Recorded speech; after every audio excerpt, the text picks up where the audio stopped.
오늘의 헤드라인 뉴스입니다. 정부와 여당이 배당소득 분리과세 최고세율을 35%에서 25%로 낮추는 방안에 공감대를 형성했습니다. 주식시장 활성화를 위한 조치로 해석되지만 고소득자에게 유리한 이른바 부자 감세라는 비판의 목소리도 나오고 있습니다. 백악관이 셧다운이 이달 말까지 이어질 경우 4분기 미국 경제 성장률이 마이너스를 기록할 수 있다고 경고했습니다. 해시 위원장은 추수감사절 소비 위축이 경기 둔화로 이어질 수 있다고 밝혔습니다.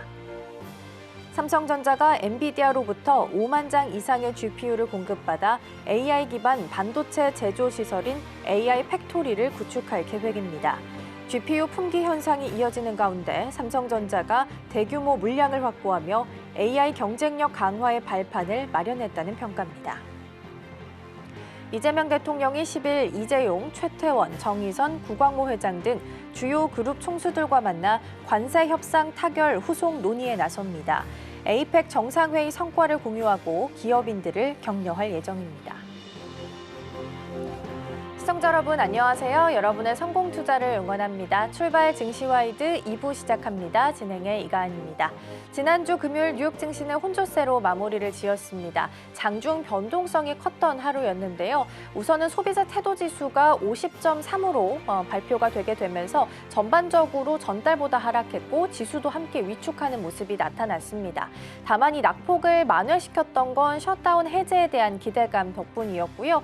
그리고 오늘 아침 기준으로 나왔던 최근 기사를 좀 살펴보니까 민주당 쪽에서 패키지 법안과 관련해서 서명할 준비가 됐다라고 보도가 나오기도 했습니다. 자, 그렇게 되면 최장기 동안 이어져 왔었던 셧다운은 해제가 될 가능성이 높은 상황이고요. 그렇게 된다면 지수가 다시 한번 상승해 줄 수 있을지 이번 한 주 동안 꼼꼼하게 체크해 보도록 하겠습니다. 자, 그럼 이어서 오늘 저희가 준비한 코너 하나씩 소개해 드리도록 하겠습니다. 오늘 첫 번째 코너로는 밤사이 뉴욕 증시 준비되어 있습니다. 트럼프 대통령이 최근에 상장 기업들을 중심으로 해서 지분을 인수하는 듯한 움직임이 나타나고 있죠. 트럼프 대통령이 눈여겨보는 다음 기업은 어딘지 함께 살펴보도록 하겠고요. 두 번째로는 와이드 리포트 준비되어 있습니다. 방산주들의 주가 흐름이 최근엔 좀 지지부진합니다.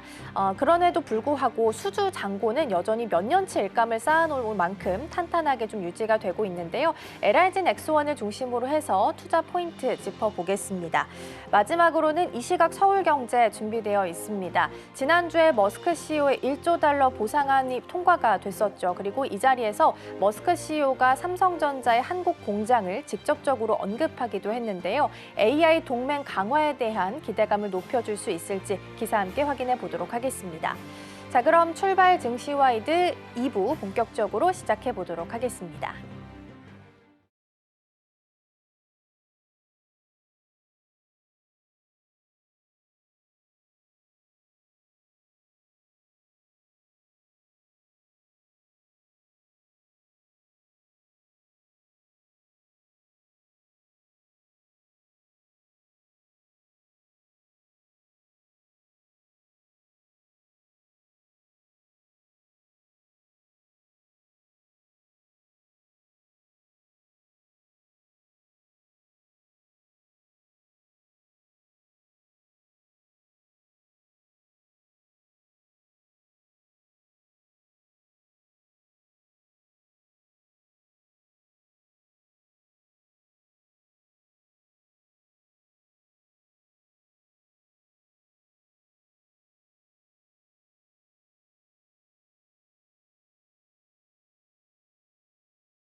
네, 지난 4월 대규모 관세 발표 이후 처음으로 나스닥은 다시 한번 사상 최악의 나날들은 좀 보내고 있는 상황입니다. 월가에서는 그 이후로 AI 거품론과 그리고 셧다운 해제에 대한 이야기들을 좀 꼽고 있는 상황인데요. 오늘 아침 기준으로 나왔던 뉴스들을 보면 셧다운 해제에 대한 기대감이 높아지고 있는 상황이기 때문에 이번 한 주에는 다시 한번 지수 상승에 대한 기대감을 높여봐도 좋지 않을까 싶습니다. 여러 가지 매크로 이슈들 이야기 나눠보겠습니다. 오늘 도움 말씀에는 서울경제TV 윤경철 본부장 자리해 주셨습니다. 본부장님 어서 오세요. 네, 안녕하십니까. 네, 오늘도 세 가지 경제 키워드 준비되어 있고요. 첫 번째부터 함께 열어보겠습니다. 네, 오늘의 첫 번째 키워드입니다. 상장 기업 사는 트럼프이고요. 트럼프 대통령이 최근에 상장 기업들 중에 일부 기업의 지분을 인수하는 움직임이 좀 나타나고 있습니다. 그리고 그런 뉴스가 보도될 때마다 그 기업의 주가가 굉장히 큰 폭으로 상승하기도 했는데요. 다양한 내용들 좀 체크를 해볼 텐데 트럼프 따라잡기가 시장 안에서 좀 키워드가 되고 있는 것 같네요. 맞습니다. 이제 우리가 보통 보면 이제 그 투자의 달인이라고 하시는 분들이 뭘 사는지 보고 이제 많이 따라하지 않습니까? 최근 들어서 약간 이런 분위기가 이제 트럼프 행정부가 뭘 투자하는지를 보고 이제 따라하는데 사실 뭐 트럼프 대통령이 이제 영향력이 있는 분이다 보니까 이 사람이 기본적으로 뭘 하면 그 자체가 주식이 뛰게는 마련입니다. 그러니까 어쩔 수 없는 건데 그렇더라도 이게 너무 많이 뛰는 거죠. 그러니까 미국에서는 트럼프 행정부가 반도체, 히테르, 리튬, 철강, 방산 같은 이른바 전략산업 기업들의 상장 중에서 직접 사들이는 거 움직임을 보면서 시장이 관심이 크게 쏠리고 있다라고 말씀드리고 싶고요. 예전까지는 이제 미국 정부가 이제 기업을 지원하는 방식은 보조금을 주거나 세제 혜택을 주는 방식이었다면 이제는 아예 주주로 들어가서 지분을 확보하고 있습니다. 약간 달라질 거라고 하는데 월가나 이제 개인 투자자 사이에선 트럼프 대통령이 이제 다음 지분을 살 회사가 어디냐, 뭐 최근에 인텔이나 여러 군데 사서 이제 주가가 많이 부양이 됐는데 이런 걸 보고 실제 정부가 투자할 발표할 기업들이 주가가 단기 급등한 사례로 이제 보면서 이게 테마가 아닌가. 라고 생각하고 있을 정도로 이제 받아들이고 있습니다. 이런 가운데서 이제 정부가 어떤 걸 목표로 하고 있는지는 목표는 명확한 것 같아요. 우선 반도체라든가 핵심 광물이라든가 전쟁과 패권 경쟁이라든가 국가안보와 직결되는 부분에서 상당한 부분을 할 수 있고 미국에서 공장을 지어달라는 수준이 아니라 아예 이제 지분을 확보해서 이사회가 경영까지 영향력까지 행사하겠다는 겁니다. 그래서 이렇게 되면 단기적으로 보조금만 주는 것으로 끝나는 것이 아니라 어쨌든 기업이 생산 기지나 전략을 바꾸려 할 때 정부가 주주로서 간섭을 하면서 자신들의 역할을 할 수 있기 때문에 이렇게 하는 것 같은데 이런 환경이 되다 보니까 이제 투자자들은 주목을 많이 하는 게 정부가 이미 들어간 기업이나 앞으로 들어갈 가능성이 높은 기업에 대해서 이른바 이제 트럼프 따라잡기 전략을 하고 있습니다. 그러니까 따라잡기 전략이 크게 두 가지라고 볼 수 있을 것 같은데 하나는 미국 정부가 이미 지분을 취득한 전략 산업을 묶어서 일괄적으로 투자하는 방식이 있습니다. 이런 게 좀 있고요. 또 다른 하나는 반도체나 방산 같은 이런 안보에 직결된 이런 섹터들에게 투자하는 방식인데 요약하자면 이제 좀 전에 말씀드렸듯이 워런 버핏이 하는 종목을 따라 사는 것처럼 이번에는 트럼프 정부가 밀어주는 산업을 따라가 보자는 발상이 아닌가라는 생각이 듭니다. 물론 이게 리스크도 존재합니다. 이제 정부가 바뀌거나 상장 기업이 어쨌든 들어가고 이제 자유경제를 원래 중시하는데 이게 자유경제가 아니라 거의 사회주의 경제랑 비슷하다 보니까 이런 것들이 어쨌든 계속 말이 나오기 때문에 언제든지 바뀔 수 있다라고 생각을 하고 있는데 그렇더라도 이제 이런 붐이 한동안 끊기지 않는 거예요. 어쨌든 지원을 한 기업들은 최소한 망하지는 않는다라는 생각을 좀 하고 있는 것 같아서 이런 부분들이 이제 되고 있고요. 이슈를 좀 정리하자면 트럼프 행정부는 전략산업의 지분을 확보하는 방식으로 이제 이걸 하고 있고 많은 사람들이 이 주식이 어떤 것이 다음 투자자가 될지를 따라가면서 요즘에 이걸 따라하기가 이제 붐이 일고 있다라고 하면서 실제 많은 사람들이 따라하고 있다고 하면서 뭐 이익을 보고 있으면서 이런 것들이 새로운 트렌드로 자리 잡고 있는 게 아닌가라는 생각이 듭니다. 네, 뉴욕 증시 안에서 트럼프 대통령이 관심을 갖는 기업들을 따라서 움직이는 이른바 트럼프 따라잡기 투자 전략이 등장했다라는 내용도 좀 짚어주셨습니다. 트럼프 대통령이 손을 대면 그 기업들의 주가가 좀 큰 폭으로 상승을 하고 있기 때문에 투자자 입장에서는 주목을 할 수밖에 없는 것 같은데요. 실제 투자자 입장에서 트럼프 따라잡기 전략은 어떻게 활용이 될 수가 있을까요? 저는 이게 좋을 것 같아요. 그러니까는 일단은 원칙적으로 이렇게 하는 게 좋을 것 같습니다. 트럼프 대통령이 뭘 샀느냐, 정부가 뭘 샀느냐에 대한 걸 쫓는 게 아니라 트럼프 행정부가 어디에 전략산업을 규정하느냐 이게 되게 초점인 것 같아요. 그러니까 왜냐하면 이 뉴스를 받는 순간은 느릴 수밖에 없거든요.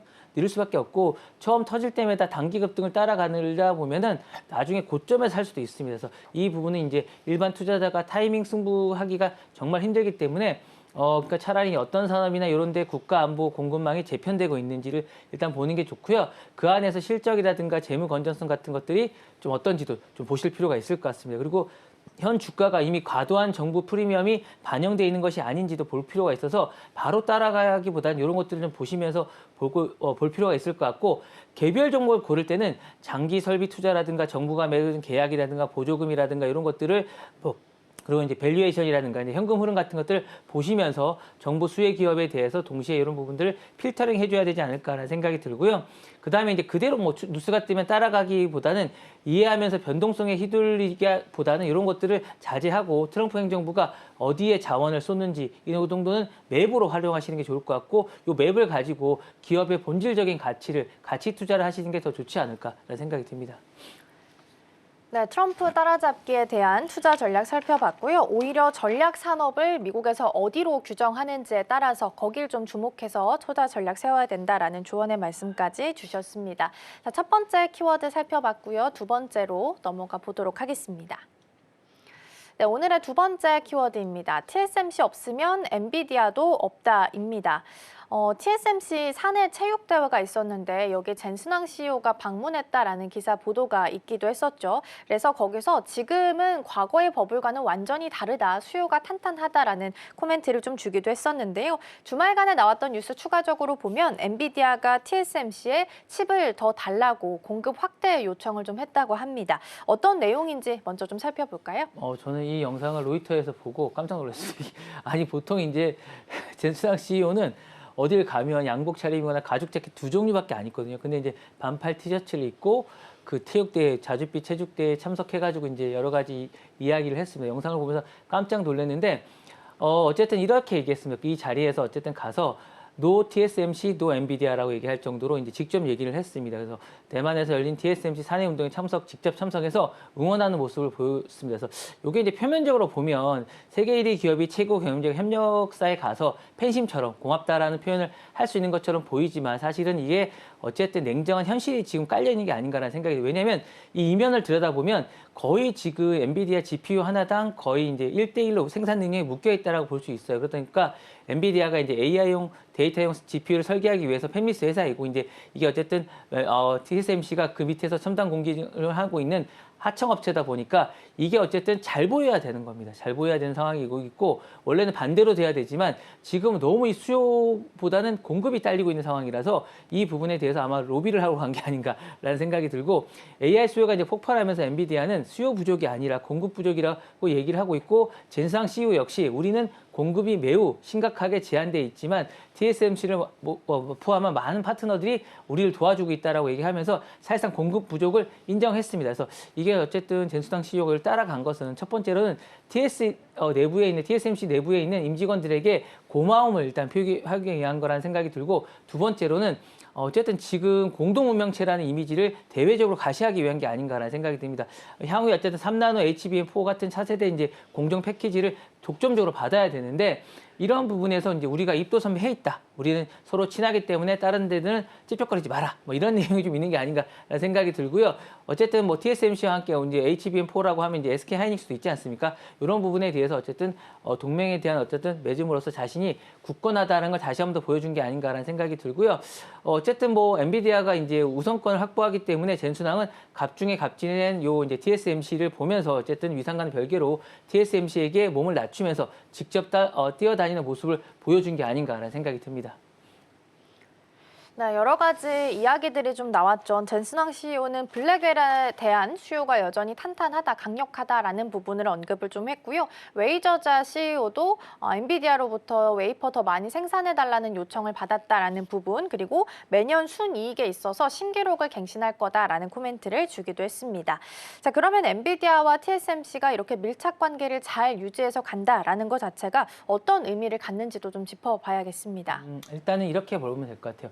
AI 시장 전체를 보면 엔비디아 이꼬르 TSMC 이꼬르 AI 인프라 축 이렇게 되는 것 같습니다. 그래서 서로 동맹이 하고 이게 패키지로 묶어야 된다, 그리고 같이 간다라는 것을 더 구조가 강화된다는 의미가 아닌가라는 생각이 들고요. 엔비디아의 H100이라든가 H200, 블랙웰 같은 핵심 AI GPU는 이미 TSMC의 4나노, 이제 3나노 F4BM 이거 그게 있는데 어쨌든 첨단 공정에서 생산되고 있는 만큼 고성능 패키지에서 TSMC가 사실상 병목을 쥐고 있는 상황이라고 할 수 있을 것 같아서 그런 측면에서 보면 어쨌든 TSMC 역할이 크다. 그리고 이 부분이 상당한 의미가 있다라고 하면서 서로의 공고가 굳건하다라는 측면이 일단 첫 번째로 있을 것 같고요. 두 번째로는 공급망 관점에서 보면 AI 칩 병목 입고로 TSMC 캐파라는 게 분명해졌으니까 지금 AI 칩이 계속 못 나오고 있으니까 요청이 많은데 블랙엘이나 이런 거 못 주고 있는 게 결국 TSMC가 지고 있다는 걸 다시 한 번 더 보여준 게 아닌가라는 생각이 들고 TSMC의 어쨌든 고급 패키징 라인과 어쨌든 2020년에 풀가동된 상태에 가까움에도 불구하고 이게 어쨌든 AI GPU의 70%를 차지하고 있다고 합니다. 근데 이 부분이 어쨌든 한계에 왔다. 그래서 이 부분이 어쨌든 TSMC와의 관계 있고로 AI의 주도권을 쥐고 있다라는 걸 다시 한 번 더 보여준 게 아닌가라는 생각이 들고요. 마지막으로는 투자자 입장에서는 AI 대장주인 엔비디아만 볼 게 아니라 엔비디아 있고로 TSMC도 봐야 될 것 같고요. TSMC의 상황도 많이 봐야 될 것 같습니다. 그래서 이런 밀착 구조에서 지정망 구조와 이런 것들이 있지만 지정학적 리스크보다는 이런 것들이 더 리스크다라고 보셔야 될 것 같고 TSMC가 어쨌든 전반적인 AI 주도권을 쥐고 있다는 생각이 될 것 같습니다. 그래서 정리하자면 엔비디아와의 TSMC의 밀착은 당분간 AI 인프라 붐을 주동하는 핵심 축이 되지 않을까라는 생각이 들고요. AI 하드웨어 공급망이 얼마나 편중되어 있는지를 보여주고 있습니다. 그래서 TSMC의 위기가 그렇게 다니면 또 위기일 수 있다. AI에 그런 부분이 될 수 있기 때문에 이런 부분을 보시면서 투자를 하시는 게 좋다라는 생각이 듭니다.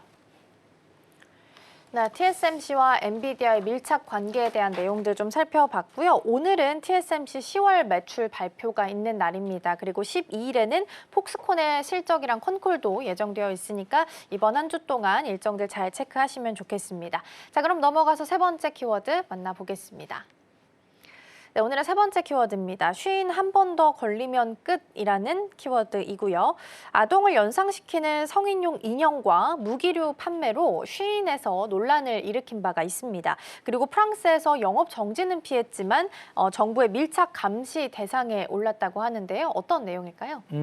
말씀하신 그대로입니다. 일주일간 일단 정지는 먹었는데 이제 풀어줬습니다. 풀어줬고 일단 이번 사태는 사실상 출발점은 프랑스 소비자국이 이제 온라인 점검을 하면서 쉐인에게 깜짝 놀란 거죠. 사실 이게 이런 게 관련된 게 있을 수 있나 하는 생각이 들었는데 아동을 연상시키는 성인용 인형입니다. 그러니까 성인용 인형인데 아동이라는 거죠. 이게 사실상 이게 맞는지 이게 되게 싫어하는 거거든요. 이런 부분들을 유럽에서는 되게 싫어하는데 혐오할 정도인데 이런 것들을 판매하고 있고 프랑스 정부가 이 인형을 사실상 아동 성착취물에 해당된다라고 얘기하면서 검찰에 사건을 넘겼습니다. 그래서 검찰이 지금 조사 중이고요. 두 번째로는 일반에서 판매가 금지된 무기류입니까? 무기는 아닙니다. 뭐 총 이런 거라고 생각하시면 아니고 그냥 마체테라든가 브레스 너클, 그러니까 살상용에 가까운 무기를 팔고 있다는 거죠. 버젓이 팔고 있다는 거고 캠핑용 도구나 액세서리인 것처럼 위장해서 팔았다는 게 더 문제가 그러니까 신뢰 회복이 안 되고 있다는 거죠. 그래서 프랑스 정부는 이 문제를 단순한 상품에 대한 어떤 관리 부실이 아니라 의도적이었다고 보고 있습니다. 그러니까 판매를 위해서 하고 있다고 생각하고 아동 보호나 이제 치안을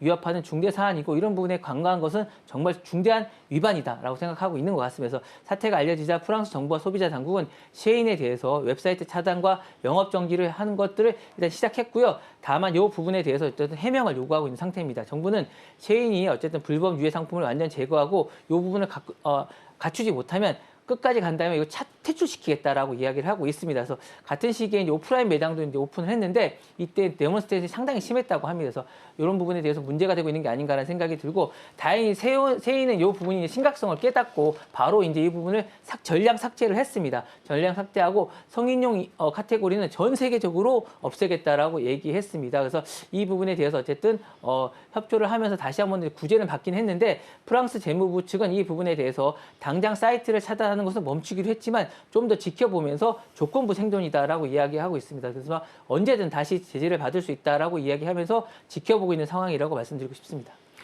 네.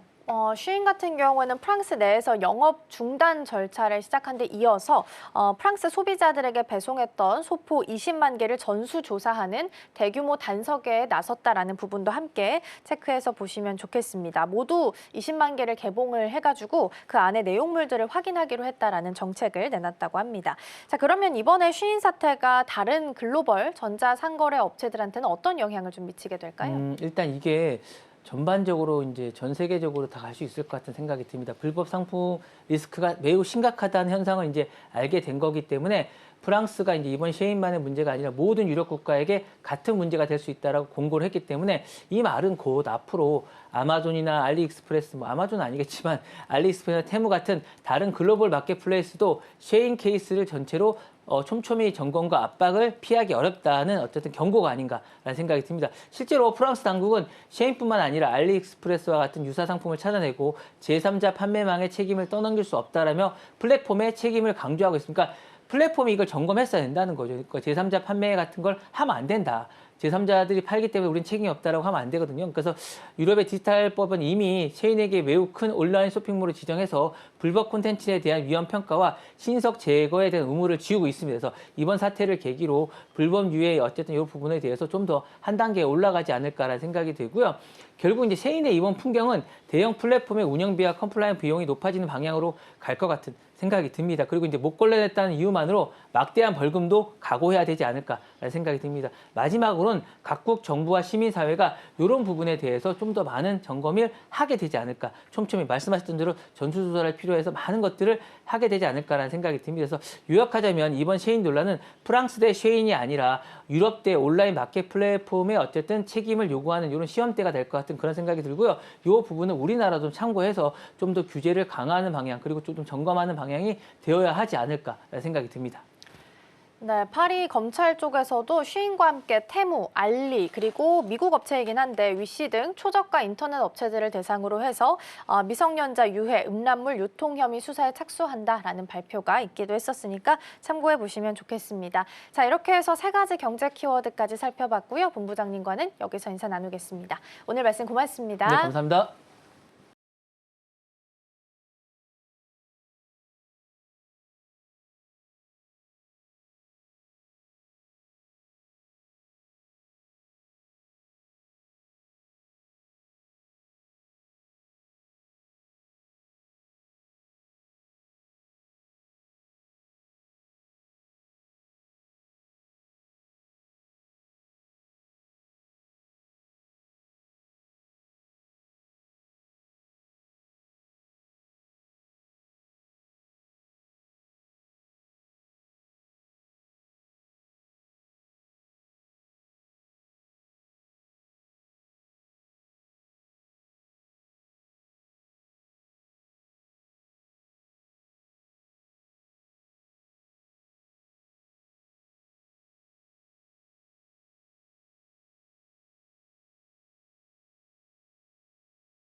증권가들이 바라보는 종목에 대한 시선들 함께 살펴보겠습니다. 와이드 리포트 시간입니다.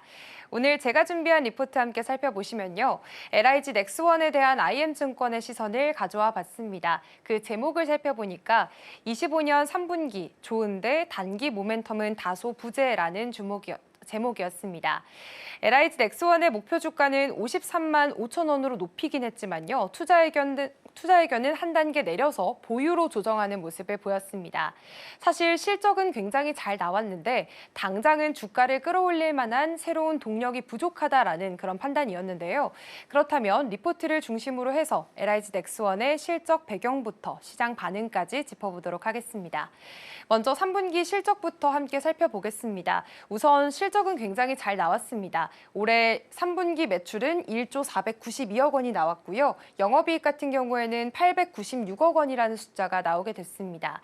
이번 실적을 이끌었던 건 국내 양산 사업이었는데요. 전체 매출 중에서 내수 비중이 82%, 특히나 천궁 2차 양산과 해궁 2차 양산 같은 국내 방위사업청 프로젝트가 굉장한 큰 힘을 보탰습니다. 부문별로 살펴봐도 유도무기가 5,042억 원, 지휘통제는 2,566억 원, 또 항공전자 1,523억 원, 감시정찰은 1,186억 원이었습니다. 특히나 수출 쪽에서는 지금 UAE로 향한 천궁2의 수출이 약 830억 원 규모로 크게 잡혔습니다. 그런데 이번 호실적에는 조금은 일시적인 요인이 있었다라고 IM증권은 설명을 하고 있습니다. 회사 설명에 따르면 올해 계획을 했던 연구개발 투자가 일부 미뤄지게 되면서 이번 분기에 비용이 조금 덜 들어간 것이라고 봤고요. 결국에는 매출이 늘어서가 아니라 사실은 비용이 줄어서 이익이 커진 구조라는 겁니다. 그래서 IM증권은 이번 3분기 호실적이 구조적인 개선이라기보다는 비용 집행이 늦어진 데 따른 그런 결과라고 분석을 했습니다. 그래서 이 비용이 4분기에는 다시 반영될 가능성이 크고요. 그렇기 때문에 회사 내부적으로도 올해 연간 영업이익률 목표를 8% 수준으로 유지하는 모습을 보여주고 있습니다. 그런데도 불구하고 LIG 넥스원 같은 경우에는요, 여전히 방산업계에서 손꼽히는 그런 수주 강자입니다. 3분기 신규 수주 금액을 살펴보니까 4,385억 원이 나왔고요. 그리고 올해 누적 수주 금액을 따져봐도 6조 1,695억 원이라는 숫자가 나오고 있습니다. 이 말 그대로 역대 최고 수준인데요. 하지만 시장은 이번에 단순한 숫자보다는 속도를 보고 있습니다. IM증권 같은 경우에는 실적도 좋고 수주도 많은데 단기적으로는 주가를 끌어올릴 만한 새로운 모멘텀이 부족하다라고 분석을 했습니다. 대표적인 예로 지금 이라크양 천궁2 사업을 들고 있는데요. 일부에서는 지금 구매국의 요청이 굉장히 빨라져서 2026년, 그러니까 내년이나 2027년부터는 매출이 반영이 될 수도 있다라는 기대감이 있었습니다. 그런데 회사 측의 확인 결과 당초 계획대로 2028년부터 납품이 시작될 예정이다라고 밝혔습니다. 결국에는 기대했던 앞당겨진 실적은 조금 더 미뤄지게 된 거고요. 결국 속도에 대한 기대감이 좀 줄어들게 됐습니다. 그리고 또 하나 눈여겨볼 부분이 있습니다. 바로 자회사인 고스트 로보틱스인데요. LIG 넥스원이 인수를 한 이 회사 같은 경우에는요, 군사용 사족보행 로봇 등 첨단 로봇을 개발하는 전문 자회사입니다. 그런데 이번에 3분기에 120억 원의 손실을 기록했습니다. IM증권은 아직까지 뚜렷한 매출이 없고 적자가 이어지고 있는 상황 속에서 개선 신호도 보이지 않는다라고 평가를 내렸습니다. 결국에는 한때 이 성장 동력으로 주목을 받았던 그런 로봇 사업이 아직까지는 시간이 좀 더 필요한 단계구나라는 결론을 내린 겁니다. 그리고 지금 수출 쪽에서도 굉장히 아쉬운 부분이 있었습니다. 바로 미국향 비궁 사업인데요. 이 프로젝트는 지난해까지 미국 측의 테스트를 모두 마치고 올해는 본계약 체결이 기대가 됐던 그런 사업이었습니다. 그런데 트럼프 대통령이 재취임을 하고 난 이후에 미국의 방산 정책에 대한 기조가 조금은 바뀌게 되면서 사업이 더 이상은 진전이 되지 않고 있다는 게 IM증권의 설명이었습니다. 결국에는 단기적으로는 지금 새로운 수주 소식이 뚜렷하지 않다라는 점들이 이번 리포트에서 조금 부정적인 영향으로 미쳐졌고요. 그리고 그렇다고 해서 부정적인 부분만 있냐? 또 그건 아닙니다. 회사가 위축된 부분이 있는 게 아니라 긍정적인 부분도 짚었습니다.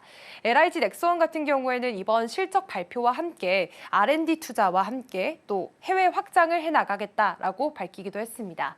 올해 1월 같은 경우에는요, 이 판교하우스를 열어서 연구개발 기능을 강화했고 또 6월에는 구미에 있는 생산시설, 10월에는 대전 위성과 레이저 체계 조립동을 새로 완공하기도 했습니다. 또 지난 9월에는 독일 민헨에 유럽 대표 사무소를 개소했습니다. 그러면서 유럽 시장 공략에도 속도를 내고 있는 모습 확인이 되고 있습니다. 회사 측은 미래 신사업 확대와 해외 시장 개척을 통해서 지속 가능한 성장 동력을 만들어가고 있다라고 밝혔는데요. 결국에는 지금 단기적인 실적보다는 앞으로의 중장기 성장 기반을 다지고 있다는 메시지로 확인해 볼 수가 있겠습니다.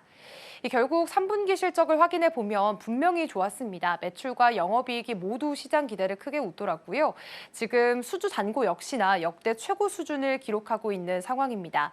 그런데 IM증권은 이번 실적을 공격을 비용 지연으로 인한 일시적인 반등, 결국에는 착시 효과에 가깝다라고 평가를 내린 상황이고요.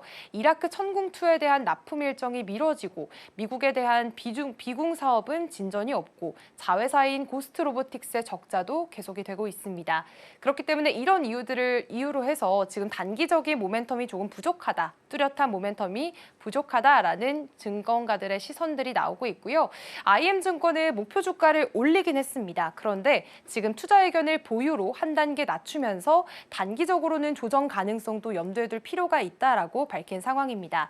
그렇다면 지난주 금요일장에서 시장 상황 어땠는지 함께 살펴보도록 하겠습니다. 네, 사실 LIG 넥스원은 지난주 금요일 16%가 넘게 빠지는 흐름을 보였습니다. 40만 원 초반대에서 거래를 좀 마무리하게 됐는데요. 실적이 좋았음에도 불구하고 다음 날에는 이 4분기 실적에 대한 좀 뚜렷한 모멘텀이 부족하다라는 이유로 증권가들에서는 목표 주가를 낮추고 있는 모습이고요. 그렇다 보니 시장에서는 기대감이 좀 한층 줄어든 모습으로 금요일장에서 지나가게 됐습니다. 결국에 투자자들은 숫자보다는 이익의 질, 결국에는 이 실적이 얼마나 오래 지속될 수 있느냐를 보고 있고요. 방산업종 전반이 지금 장기적인 성장 흐름이 있는 건 분명합니다. 그런데 앞으로는 실적의 질이나 수주 속도, 그리고 새로운 모멘텀의 유무가 주가의 방향을 가릴 것으로 보입니다. 과연 LIG 넥스원이 이번 조정 이후에 어떤 전략으로 다시 한 번 더 시장의 신뢰를 회복하게 될지 그 행보를 조금 더 지켜볼 필요가 있겠습니다. 지금까지 와이드 리포트였습니다.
시시각각 변하는 시장 흐름, 서울경제는 어떤 뉴스에 주목하고 있을까요? 이 시각 서울경제로 이어가 보겠습니다. 이승 앵커 나와 계십니다. 어서 오세요. 안녕하세요. 네, 오늘도 세 가지 키워드 준비되어 있습니다. 하나씩 살펴볼 거고요.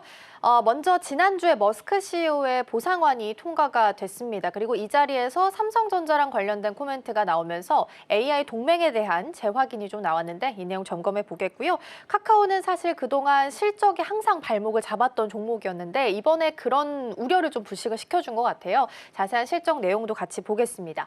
최근 LG 쪽에 외국인 매수세가 좀 크게 유입이 되고 있고요. 특히나 LG 디스플레이 쪽에 흑전에 대한 기대감도 높아지고 있습니다. 체크 포인트들 하나씩 짚어보겠습니다. 첫 번째 키워드는 이제 머스크랑 삼성전자랑 관련된 내용 좀 볼 텐데요. 보상안이 통과가 됐고 이 자리에서 삼성전자의 한국 공장에 대한 코멘트가 나왔습니다. 그러니까 확실히 AI 동맹에 대한 재확인을 우리가 확인을 좀 할 수 있었던 것 같은데요. 보상안 통과의 핵심부터 출발을 좀 해보도록 하겠습니다. 네, 일단 주총을 좀 살펴봤을 때는 이번 주총에서 머스크의 AI 대전환이 다시 한번 좀 주목을 받게 됐습니다. 이번 보상안을 좀 살펴봤을 때는 향후 10년간 테슬라의 시가총액을 8조 5천억 달러까지 올리면 1조 달러 규모의 주식을 지급하는 구조로 이루어졌는데요. ISS나 글래스 루이스 같은 글로벌 자문사들은 너무 과하다고 반대했지만 주주의 75% 이상은 찬성했습니다. 그만큼 시장이 머스크의 비전을 신뢰한다는 의미로 보여집니다. 그런데 그 자리에서 머스크는 삼성전자 한국 공장을 직접 언급하기도 했습니다. 이 AI5는 기본적으로 4곳에서 만들어질 예정인데 TSMC의 새 공장이 일단 먼저고요. 이 대만과 텍사스, 애리조나가 TSMC의 새 공장인데 이 남은 한 곳은 삼성의 한국 공장에서 생산이 된다라고 밝혔습니다. 이 발언으로 지난 10월에 이미 알려졌던 삼성전자의 AI5 참여 사실이 CEO의 공식 발언으로 한 번 더 재확인이 됐습니다. 결국 이건 테슬라의 AI 반도체 공급망에 삼성전자가 확실히 포함됐다는 선언이자 AI 중심의 테슬라 경영 구상에 삼성전자가 핵심 파트너로 자리 잡았다는 신호였습니다. 네, 그러니까요. 머스크가 없는 테슬라를 우리도 상상하기가 힘들죠. 그렇기 때문에 보상한 패키지도 통과가 됐다라고 좀 볼 수 있겠습니다. 머스크가 직접 그 기가팩토리보다 더 큰 칩 공장이 필요하다라고 코멘트를 좀 주기도 했는데 그럼 삼성전자 입장에서는 이걸 어떻게 좀 해석을 해봐야 될까요? 네, 일단 머스크는 AI 칩 수요가 좀 급증하면서 이제는 테라팹을 좀 세워야겠다라고 언급하기도 했는데요. 일단은 이 안에서는 월 10만 개 웨이퍼를 생산할 만큼의 규모가 이루어져야 한다라고 말했습니다. 다만 이런 규모의 공장을 단독으로 세우는 건 시간도 비용도 인력도 크게 소요가 됩니다. 따라서 업계는 테슬라가 실제로 생산 전반을 직접 하기보다는 삼성과 같은 대형 파운드리와 공동 운영 모델을 택할 가능성이 높다고 전망했습니다. 물론 이 안에서 인텔과의 협력 가능성도 시사되기는 했는데요. 그래도 일단 좀 맞물려 있는 게 바로 삼성전자의 텍사스 테일러 공장입니다. 이 공장은 내년 완공을 앞두고 있는 상태고요. TSMC보다 인프라 구축 속도가 빠릅니다. 이에 TSMC 미국 공장이 안정화되지 않는다면 테슬라를 포함한 빅테크들이 삼성 테일러 라인에 더 많은 물량을 맡길 것이라는 관측이 나오고 있습니다.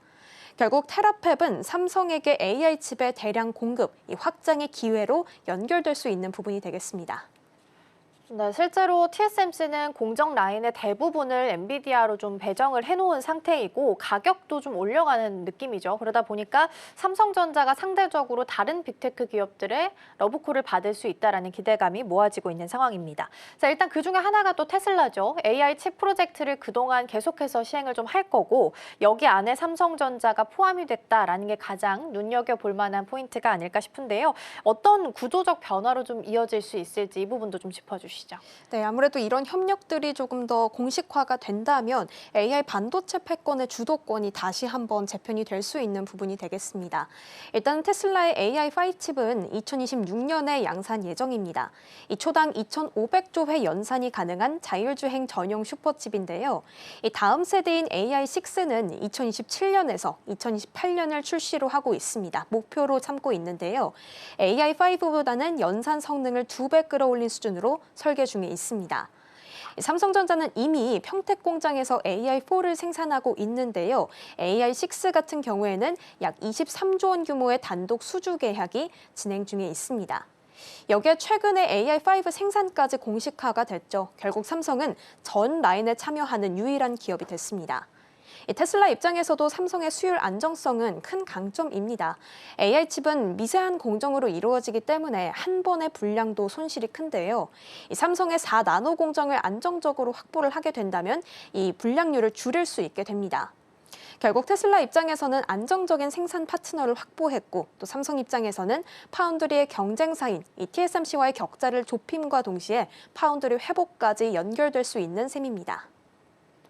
네, 머스크 CEO가 테슬라를 그대로 지킬 수 있게 됐고 AI 칩 프로젝트에 있어서 삼성전자가 포함이 됐기 때문에 앞으로 이 동맹이 잘 유지될 수 있을지 지켜봐야겠습니다. 첫 번째 키워드 살펴봤고요. 두 번째로 넘어가서 카카오 보겠습니다.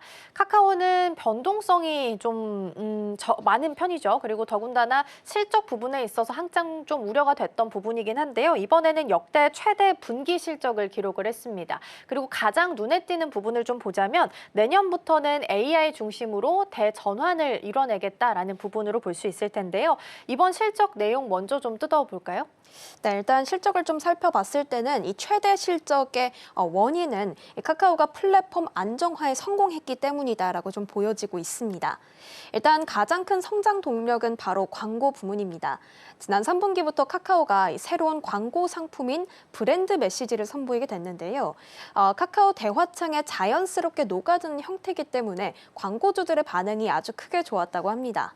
그 결과 카카오톡의 광고 매출이 전년 대비해서 7% 증가하게 됐습니다. 그런데 여기에 자회사들의 실적 개선까지도 컸습니다. 특히 SM엔터테인먼트와 피코마가 콘텐츠 부문에서 예상보다 좋은 성적을 내면서 그룹 전체 매출에 힘을 보탰습니다. 그리고 여기에 더해서 비용 효율화 전략까지 얹어졌습니다. 이 카카오가 올해 들어서 인력 구조를 조정하고 중복 서비스 통합을 진행했는데요. 이런 부분들이 바로 이익률 개선으로 이어지게 됐습니다. 삼성증권은 카카오에 대해 이렇게 말했습니다. 페이와 모빌리티, 뮤직 매출이 모두 20% 이상 성장했고 이 9월에 부정적인 평가가 많기는 했지만 카카오톡 개편 이후 체류 시간이 10% 이상 증가했다면서 광고 매출이 4분기에는 두 자릿수 성장이 가능할 것이라고 전망하기도 했습니다. 네, 보통 소프트웨어 이렇게 플랫폼 기업들의 매출 구조를 보면 가장 큰 부분이 광고입니다. 그리고 이번에 개편을 하게 되면서 광고 매출에 대한 비중의 기대감이 더 높아진 상황이기 때문에 3분기보다 4분기가 더 기대되는 실적으로 정리해 볼 수 있겠습니다. 그런데 정작 카카오가 이번에 컨콜에서 강조했던 건 사실상 AI 생태계를 구축하겠다라는 부분이었거든요. 이런 부분들은 어떤 전략으로 우리가 해석을 좀 해봐야 될까요? 네, 이번 실적 발표와 동시에 카카오가 내세운 핵심 키워드가 바로 에이전틱 AI입니다. 흔히 말하는 AI 비서다라고 좀 생각을 하시면 될 텐데요. 정신화 대표는 이번 컨퍼런스 콜에서 올해 카카오는 에이전틱 AI를 구현하기 위한 첫 발걸음을 내딛었다라고 밝혔습니다. 그 중심에는 두 가지 서비스가 있습니다.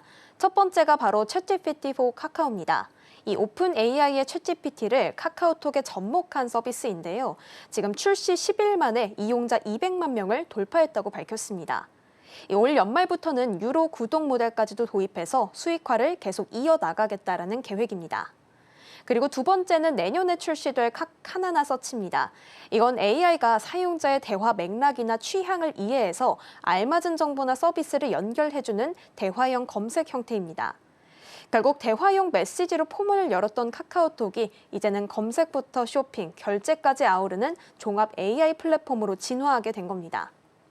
정신화 대표는 또 이렇게 말했습니다. 내년부터는 그룹 내부뿐만 아니라 외부 기업들과도 AI 생태계를 확장하겠다라고 말했는데요. 카카오의 AI 기능을 다른 플랫폼 서비스와도 연결해서 쓰는 형태, 그런 부분들이 확장 중 하나가 되겠습니다. 결국 AI를 플랫폼 사업의 중심에 두는 대전환을 이뤄낸 결과다라고 풀이할 수가 있겠습니다. 네, 카카오 하면 또 오픈 AI가 지금 같이 붙어 있는 상태죠. 그래서 AI를 전략으로서, 그러니까 새로운 성장 동력으로서 사용하겠다라는 부분으로 해석을 할 수 있겠습니다. 자, 그럼 시장의 반응도 중요할 것 같아요. 이러한 부분들은 어떻게 해석을 하고 있을까요?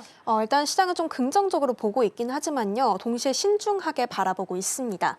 일단은 7일에 실적 발표 이후에 카카오 주가가 전일 대비 4% 가까이 상승했습니다.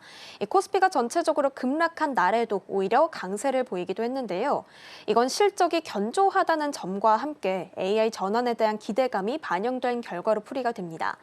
하지만 증권가에서는 성과까지는 시간이 다소 걸릴 것으로 바라보고 있습니다. 이 삼성증권 연구원은 카카오의 AI 전략이 시장에 안착하려면 카나나 AI 모델의 고도화와 서비스 경쟁력 확보, 그리고 수익 모델 정착이 필요하다라고 지적했습니다.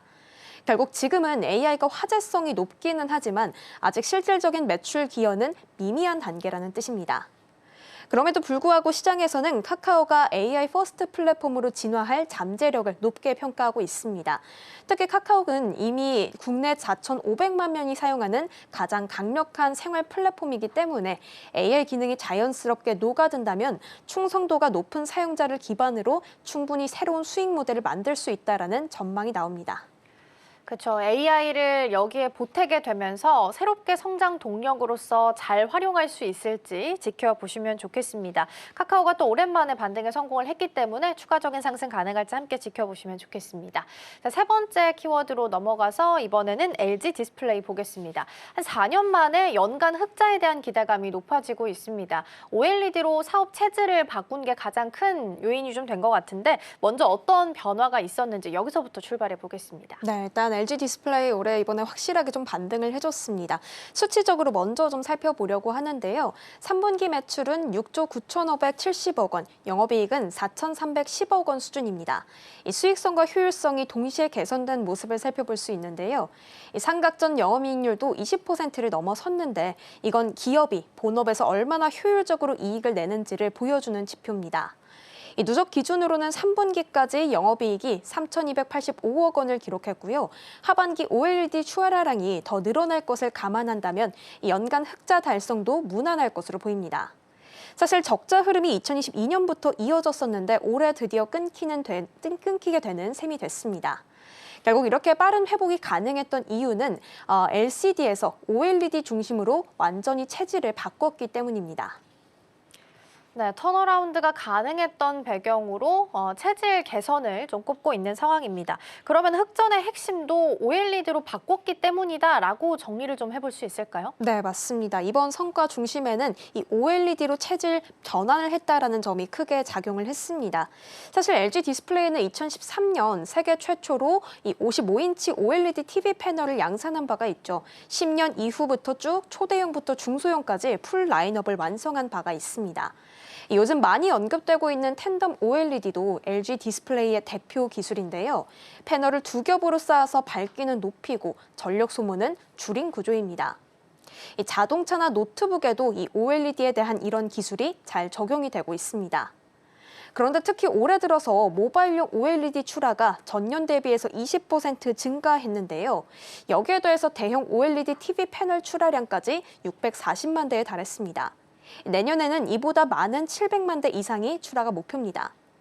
이처럼 OLED의 매출 비중은 빠르게 커지고 있습니다. 2020년 32%였던 비중이 내년에는 60%까지 넘을 것으로 예상이 되고요. 올해는 65%로 역대 최고에 도달했습니다.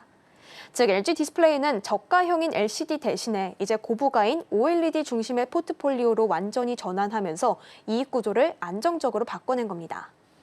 네, 고부가 가치 제품인 OLED로 체질 개선을 통해서 지금 흑전을 기대하고 있는 상황이다라고 정리해 볼 수 있을 텐데요. 사실 LG 디스플레이 같은 경우에는 그동안 우리가 크게 관심을 많이 가졌던 종목이 아니기는 합니다. 그럼 증권가에서는 현재 이 종목을 어떻게 좀 바라보고 있을까요?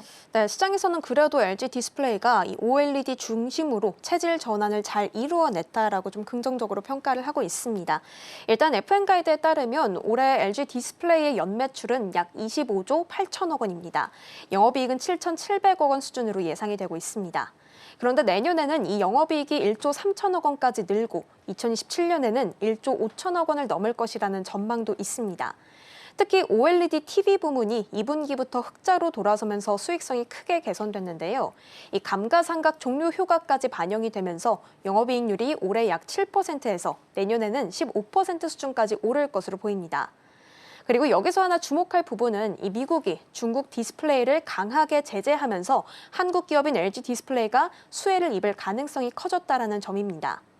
이 미국의 국제무역위원회가 중국 BOE의 OLED 패널 수입 금지 결정을 내리게 되면서 LG 디스플레이가 글로벌 시장에서 상대적으로 유리한 입지를 갖게 됐습니다. KB증권 연구원은 LG 디스플레이는 OLED 중심 전략과 비용 효율화로 향후 연간 1조 원 이상의 영업이익 창출이 가능하다라고 분석을 했습니다. 단 단기 회복이 아니라 중장기적으로 안정적인 성장 국면에 들어갔다라는 평가들을 하고 있습니다.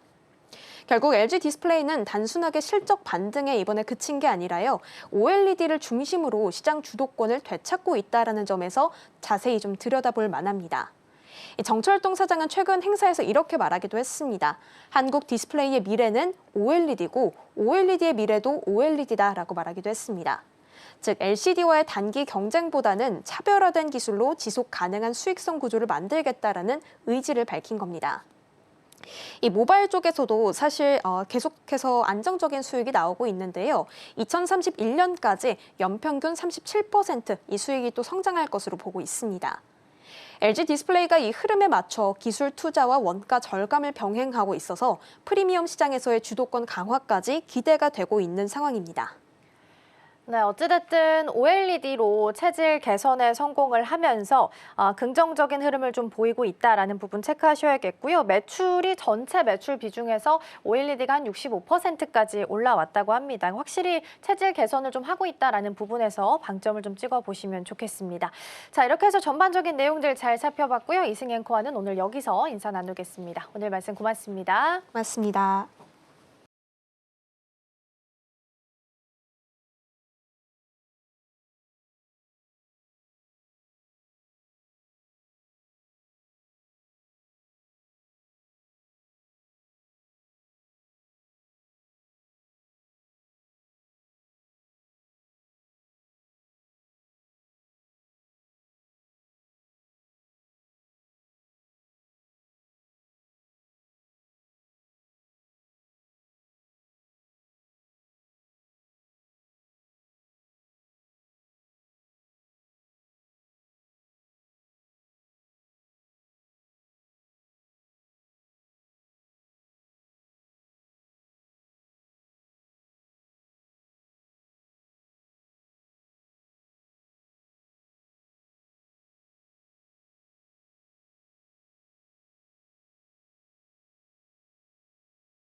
개장까지 10분 남은 시점 스탁포인트 시작하겠습니다. SCTV 황민혁 전문가와 함께합니다. 어서 오세요. 네, 안녕하십니까.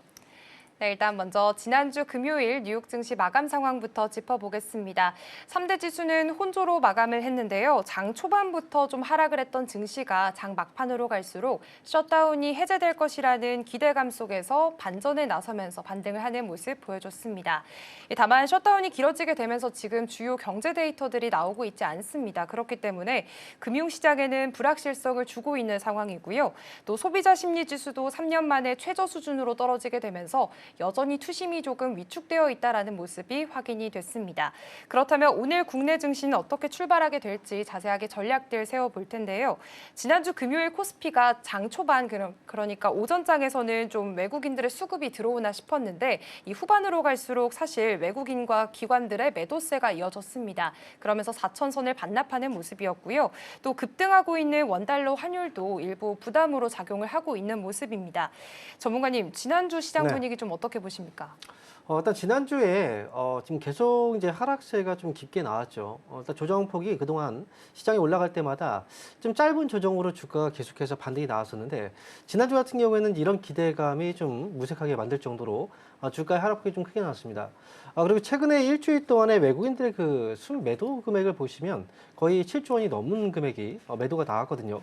그만큼 외국인들의 투매로 인해서 주가가 크게 이제 밀렸고, 그리고 반등이 중간중간에 나오긴 했지만 이 하락을 다시 또 잠재울 만한 이런 상승의 반등은 나오지 않았습니다. 특히나 지난 금요일 같은 경우에는 외국인들이 장 초반부터 해서 매수가 좀 들어와서 이렇게 최근에 많이 밀렸으니까 이번에는 금요일장에는 반등이 나오겠구나. 플러스 전환까지 좀 가능하지 않을까 이런 기대감을 좀 만들어줬는데 결국은 이제 매도 쪽으로 바뀌면서 4천억 이상의 또 매도를 또 하게 됐습니다. 국내 증시하고 또 미국 증시, 미국 증시 같은 경우에도 지난 금요일 날 많이 흔들렸다가 후반에 반등이 나왔는데 셧다운에 대한 이제 우려감들이 조금 완화되면서 반등이 나왔던 거고, 이거는 이제 미국의 좀 개별적인 문제라고 본다면 국내 증시 같은 경우에는 아무래도 많이 올라갔던 종목들 위주로 대량 매도가 많이 발생하고 있는 상황입니다. 특히나 이제 신용장구가 최대치를 기록하고 있고요. 그다음에 또 지금 현재로서는 이제 B2 물량들이 굉장히 좀 많이 있다라는 뉴스들 보셨을 거예요. 그만큼 이제 주가가 많이 올라갔고 더 올라갈 거라는 기대감들 때문에 이제 빚내서 투자하시는 분들이 굉장히 많고, 그래서 최근에 좀 많이 흔들렸을 때 반대 매매에 대한 어떤 주의가 좀 필요하다 이런 얘기들도 좀 많이 나오고 있거든요. 그리고 공매도 잔고 역시도 굉장히 많이 쌓이고 있죠. 국내 증시가 그래서 4,000포인트 위쪽으로 단계에 많이 올라왔는데 여기에서 이제 더 추가적인 반등이 나올 것이냐, 이런 우려감들을 털어내고 말이죠. 아니면 이번에 고점을 찍고 이제 다시 한번 하락으로 다시 가느냐, 이런 부분에 있어서는 지금 시각으로 봤을 때는 이번 시장은 거의 조정이 별로 없이 올라왔던 시장이기 때문에 조정이 발생했을 때 좀 더 큰 폭으로 조정이 나올 수도 있다. 이 부분은 이제 시장 상승 과정에서는 충분히 나올 수 있는 그런 분위기였고요. 그리고 미국에서 셧다운에 대한 우려감들이 좀 완화된다라고 한다면 국내도 역시 이런 부분들이 사실은 영향을 줄 수밖에 없어요. 그래서 국내 증시에 최근에 외국인들의 매도가 이탈됐던 그런 부분들이 결국 이제 셧다운에 대한 장기화 우려감들 이런 것들로 인해서 결국 달러 쪽으로 수요가 좀 몰렸고, 그로 인해서 또 매도 압박을 받았던 부분들도 많이 있습니다. 그래서 코스피 지수는 지난주에 충분한 조정을 일단 받긴 했는데 이번 주 같은 경우에는 또 옵션 만기일이 또 예정이 되어 있기 때문에 옵션 만기 전에 외국인들의 포지션이 지금 하방으로 베팅이 되어 있거든요. 그래서 지금으로서 이제 하방에 대한 위협도는 조금 더 남아있는 상태다. 그리고 옵션 만기일 날 만약에 그 이후에 포지션이 외국인들이 어떤 식으로 또 이 교체해서 가느냐, 이 부분에 따라서도 추가 하락이 조금 더 나오느냐, 아니면 그 전에 다시 한번 좀 반등이 나오느냐, 이 부분들이 아무래도 결정이 나오지 않을까 싶어요. 그런데 어쨌든 지금으로서는 이번 상승장이 끝났다라기보다는 많이 올라간 종목들 위주로 지금 대량의 매도가 좀 나오고 있고, 이 조정 시기에 매도가 나온 물량들은 결국은 증시 대기장으로 많이 남아 있습니다. 그래서 새로운 종목들을 분명히 또 매수하게 될 거고, 이번 주는 이제 이 외국인이나 기관들 쪽에서 매도가 나온 물량들이 어느 업종으로 순환매가 도느냐, 이 부분들을 여러분께서 좀 잘 보시면서 대응을 하시면 좋을 것 같습니다. 네, 일단 최근 우리 국내 증시가 외국인들의 투매가 좀 이어지고 있습니다. 그래도 이번 시장은 조정 없이 올라왔기 때문에 충분히 나올 수 있는 조정이었다라는 언급을 해주셨고요. 그리고 이번 주에는 옵션 만기일이 예정되어 있어서 여전히 하방에 대한 위협은 남아있는 상황입니다. 다만 옵션 만기일 이후에 외국인들의 포지션이 어떻게 변환이 될지 이 점도 주목을 해보시면 좋겠습니다. 그런데 사실 환율이 계속해서 걱정이 되고 있는 상황입니다. 달러 강세, 원화 약세가 이어지고 있는데 또 최근 기사에서는 보면은 이 원화가 주요국들 사이에서 가장 약세다라는 이야기를 보이기도 했거든요. 그렇다면 이 부분은 좀 우려감을 갖고 대응을 해봐야 될까요? 사실 우리나라의 그 경제력 규모로 본다면 사실 선진국 대열에 있을 정도로 경제력 규모는 커요. 하지만 이제 그 증시 쪽으로 본다면 증시는 아직까지 좀 미약한 수준입니다. 그런데 지금 환율에 대한 부분들을 이제 얘기를 했는데 외국인들의 이탈 같은 경우에는 아무래도 좀 이제 국내 증시에 대한 불안감이 외국인들 매도로 이루어졌을 것 같고요. 그리고 외국인들이 매도하니까 또 환율이 올라간 부분도 있을 겁니다.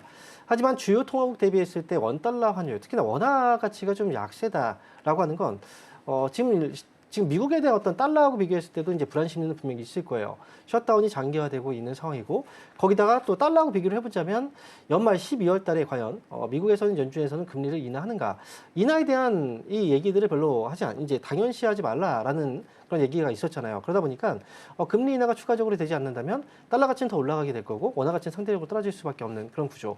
거기에 이제 추가적으로 원화의 약세를 좀 이끌어 간다라고 하는 부분은 제가 예전에도 이제 방송에서 이야기를 했지만 지난번에 저희가 이제 미국하고 세부적인 그 에이펙 기간 동안에 협상을 진행했습니다. 그래서 미국하고 세부 협상을 통해서 이제 자동차 관세도 역시 낮추는 그런 이제 상황들이 분명히 또 있었고요. 그런데 거기에서는 이제 미국으로 우리가 투자해야 되는 금액이 있었단 말이죠. 3,500불이라는 금액인데 그중에 1,500불은 지금 조선 쪽에 투자를 한다라고 하지만 거기서 2천억 불 같은 경우에는 이제 미국에 1년 연간으로 200억 불 정도 이내에서 이제 미국에 투자를 하기로 했죠. 그런데 국내 같은 경우에는 지금 이제 달러로 보유하고 있는 외환 보유고 자체가 금액이 크진 않아요. 그렇기 때문에 지금 만약에 2천억 불을 만약에 또 조금씩 이제 그 1년이라는 기간 동안 준다고 하더라도 결국은 나중에 준다라고 생각을 해본다면 지금의 외환 보유고 대비했을 때 굉장히 큰 금액이거든요. 과거에 우리는 이제 외환 보유 위기를 또 겪었던 그런 나라이기 때문에 아무래도 이제 외환 보유고의 유출이 또 될 수 있고 그다음에 감소가 될 수 있고 이런 부분들은 결국은 한국 경제에 대한 어떤 우려감으로 작용할 수 있다라는 거죠. 그래서 지난번에 협상이 잘 되었다라고 하지만 만약에 추가적으로 이제 만약에 달러에 대한 수합까지 또 나왔다면 원달러 환율의 상승폭이 이렇게 또 뭐 원화 가치의 하락폭이 이렇게 크지는 않았을 거라고 생각이 들어요. 그래서 지금은 일단 우려감들이 지금 원달러 환율에 좀 반영이 되고 있는 그런 부분인 것 같고요. 그리고 결국은 이제 달러에 대한 수요가 많이 늘었기 때문에 그래요. 그만큼 지금은 이제 안전자산 쪽으로 자금들이 몰리다 보니까 그래서 미국에서 지난주 금요일 같은 경우에는 셧다운의 우려감이 조금 이제 해소까지는 아니어도 약간 지금 우려감이 좀 완화되는 그런 이제 민주당 쪽에서의 어떤 이제 제안이 있었거든요. 그래서 이번 주 같은 경우에 만약에 미국에서 셧다운에 대한 우려감이 만약에 해소가 된다. 그렇다고 한다면 원화 약세에 대한 또 과도한 우려는 조금 해소가 되지 않을까. 그렇다면 원달러 환율도 지금 이렇게 가파르게 올라가는 게 조금 더 완화되지 않을까. 이렇게 보고 있습니다. 네, 지금은 경제 상황에 대해서 우려감이 조금 달러 쪽으로 반영이 되고 있는 상황이고요. 안전자산으로 자금이 몰리고 있는 흐름이기 때문에 원달러 환율 상승에 대한 이야기들이 계속해서 나오고 있는 것 같습니다. 그렇다면 사실 고환율로 인해서 수혜를 볼 수 있는 쪽은 반도체가 꼽히고 있습니다. 최근에 젠슨왕 CEO가 블랙웰 칩에 대한 수요가 여전히 견고하다라는 발언들을 하면서 좀 AI 버블론과는 반대되는 이야기들을 내놓고 있는데요. 그렇다면 국내 반도체주들이 최근 조정받고 있는 이 상황을 크게 우려하지 않아도 될까요? 일단 엔비디아의 CEO의 입장에서는 그렇게 발언할 수밖에 없죠. 네. 네, 본인이 거품이라고 얘기하면 본인의 사업 자체가 좀 네. 흔들릴 수 있는 근간이 되는데 사실 오픈 AI CEO는 이제 그런 말을 했어요. 거품이라고 얘기를 했었고 그리고 거품에 대한 얘기들이 논란들이 아직까지 이제 얼가에도 있고 국내 같은 경우에도 역시 이제 이런 부분들이 좀 전이가 된 거죠. 그런데 이제 반도체 업황 같은 경우에는 아직까지는 이제 상승 사이클을 타고 있는 분위기는 맞아요. 그리고 메모리 반도체 같은 경우는 최근에 공급 부족이 있을 만큼 굉장히 큰 수요가 있고 이제 수요가 이제 발생되고 있는 상황이고요. 그래서 지금 이제 미국 같은 경우에도 이제 엔비디아 만약에 실적이 안 나오고 있는 상황에서 주가가 올라갔다라고 한다면 그리고 지금은 계약이 분명히 또 많이 발생하고 있는데도 불구하고 만약에 이제 계약이 없고 실적이 안 나온 상황에서 주가만 올라갔다. 단순하게 기대감으로 그렇다면 거품이 있을 수 있죠. 그렇다면 국내 이 반도체 기업들 같은 경우에 타격이 분명히 있을 거예요.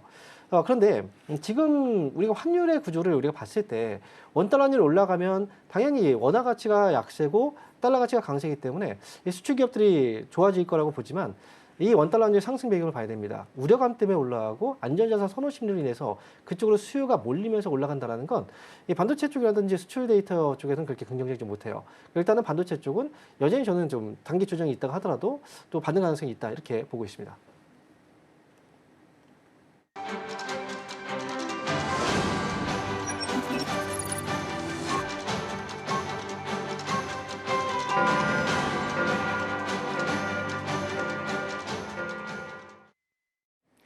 네, 11월 10일 월요일입니다. 지난주 금요일 뉴욕 증시는 3대 지수가 혼조세로 마감을 했습니다. 장 초반에는 모두 낙폭으로 시작을 했었는데요. 장 후반부로 갈수록 셧다운 해제가 될 수 있다라는 기대감 속에서 다시 반등을 해주는 모습이 보여졌습니다.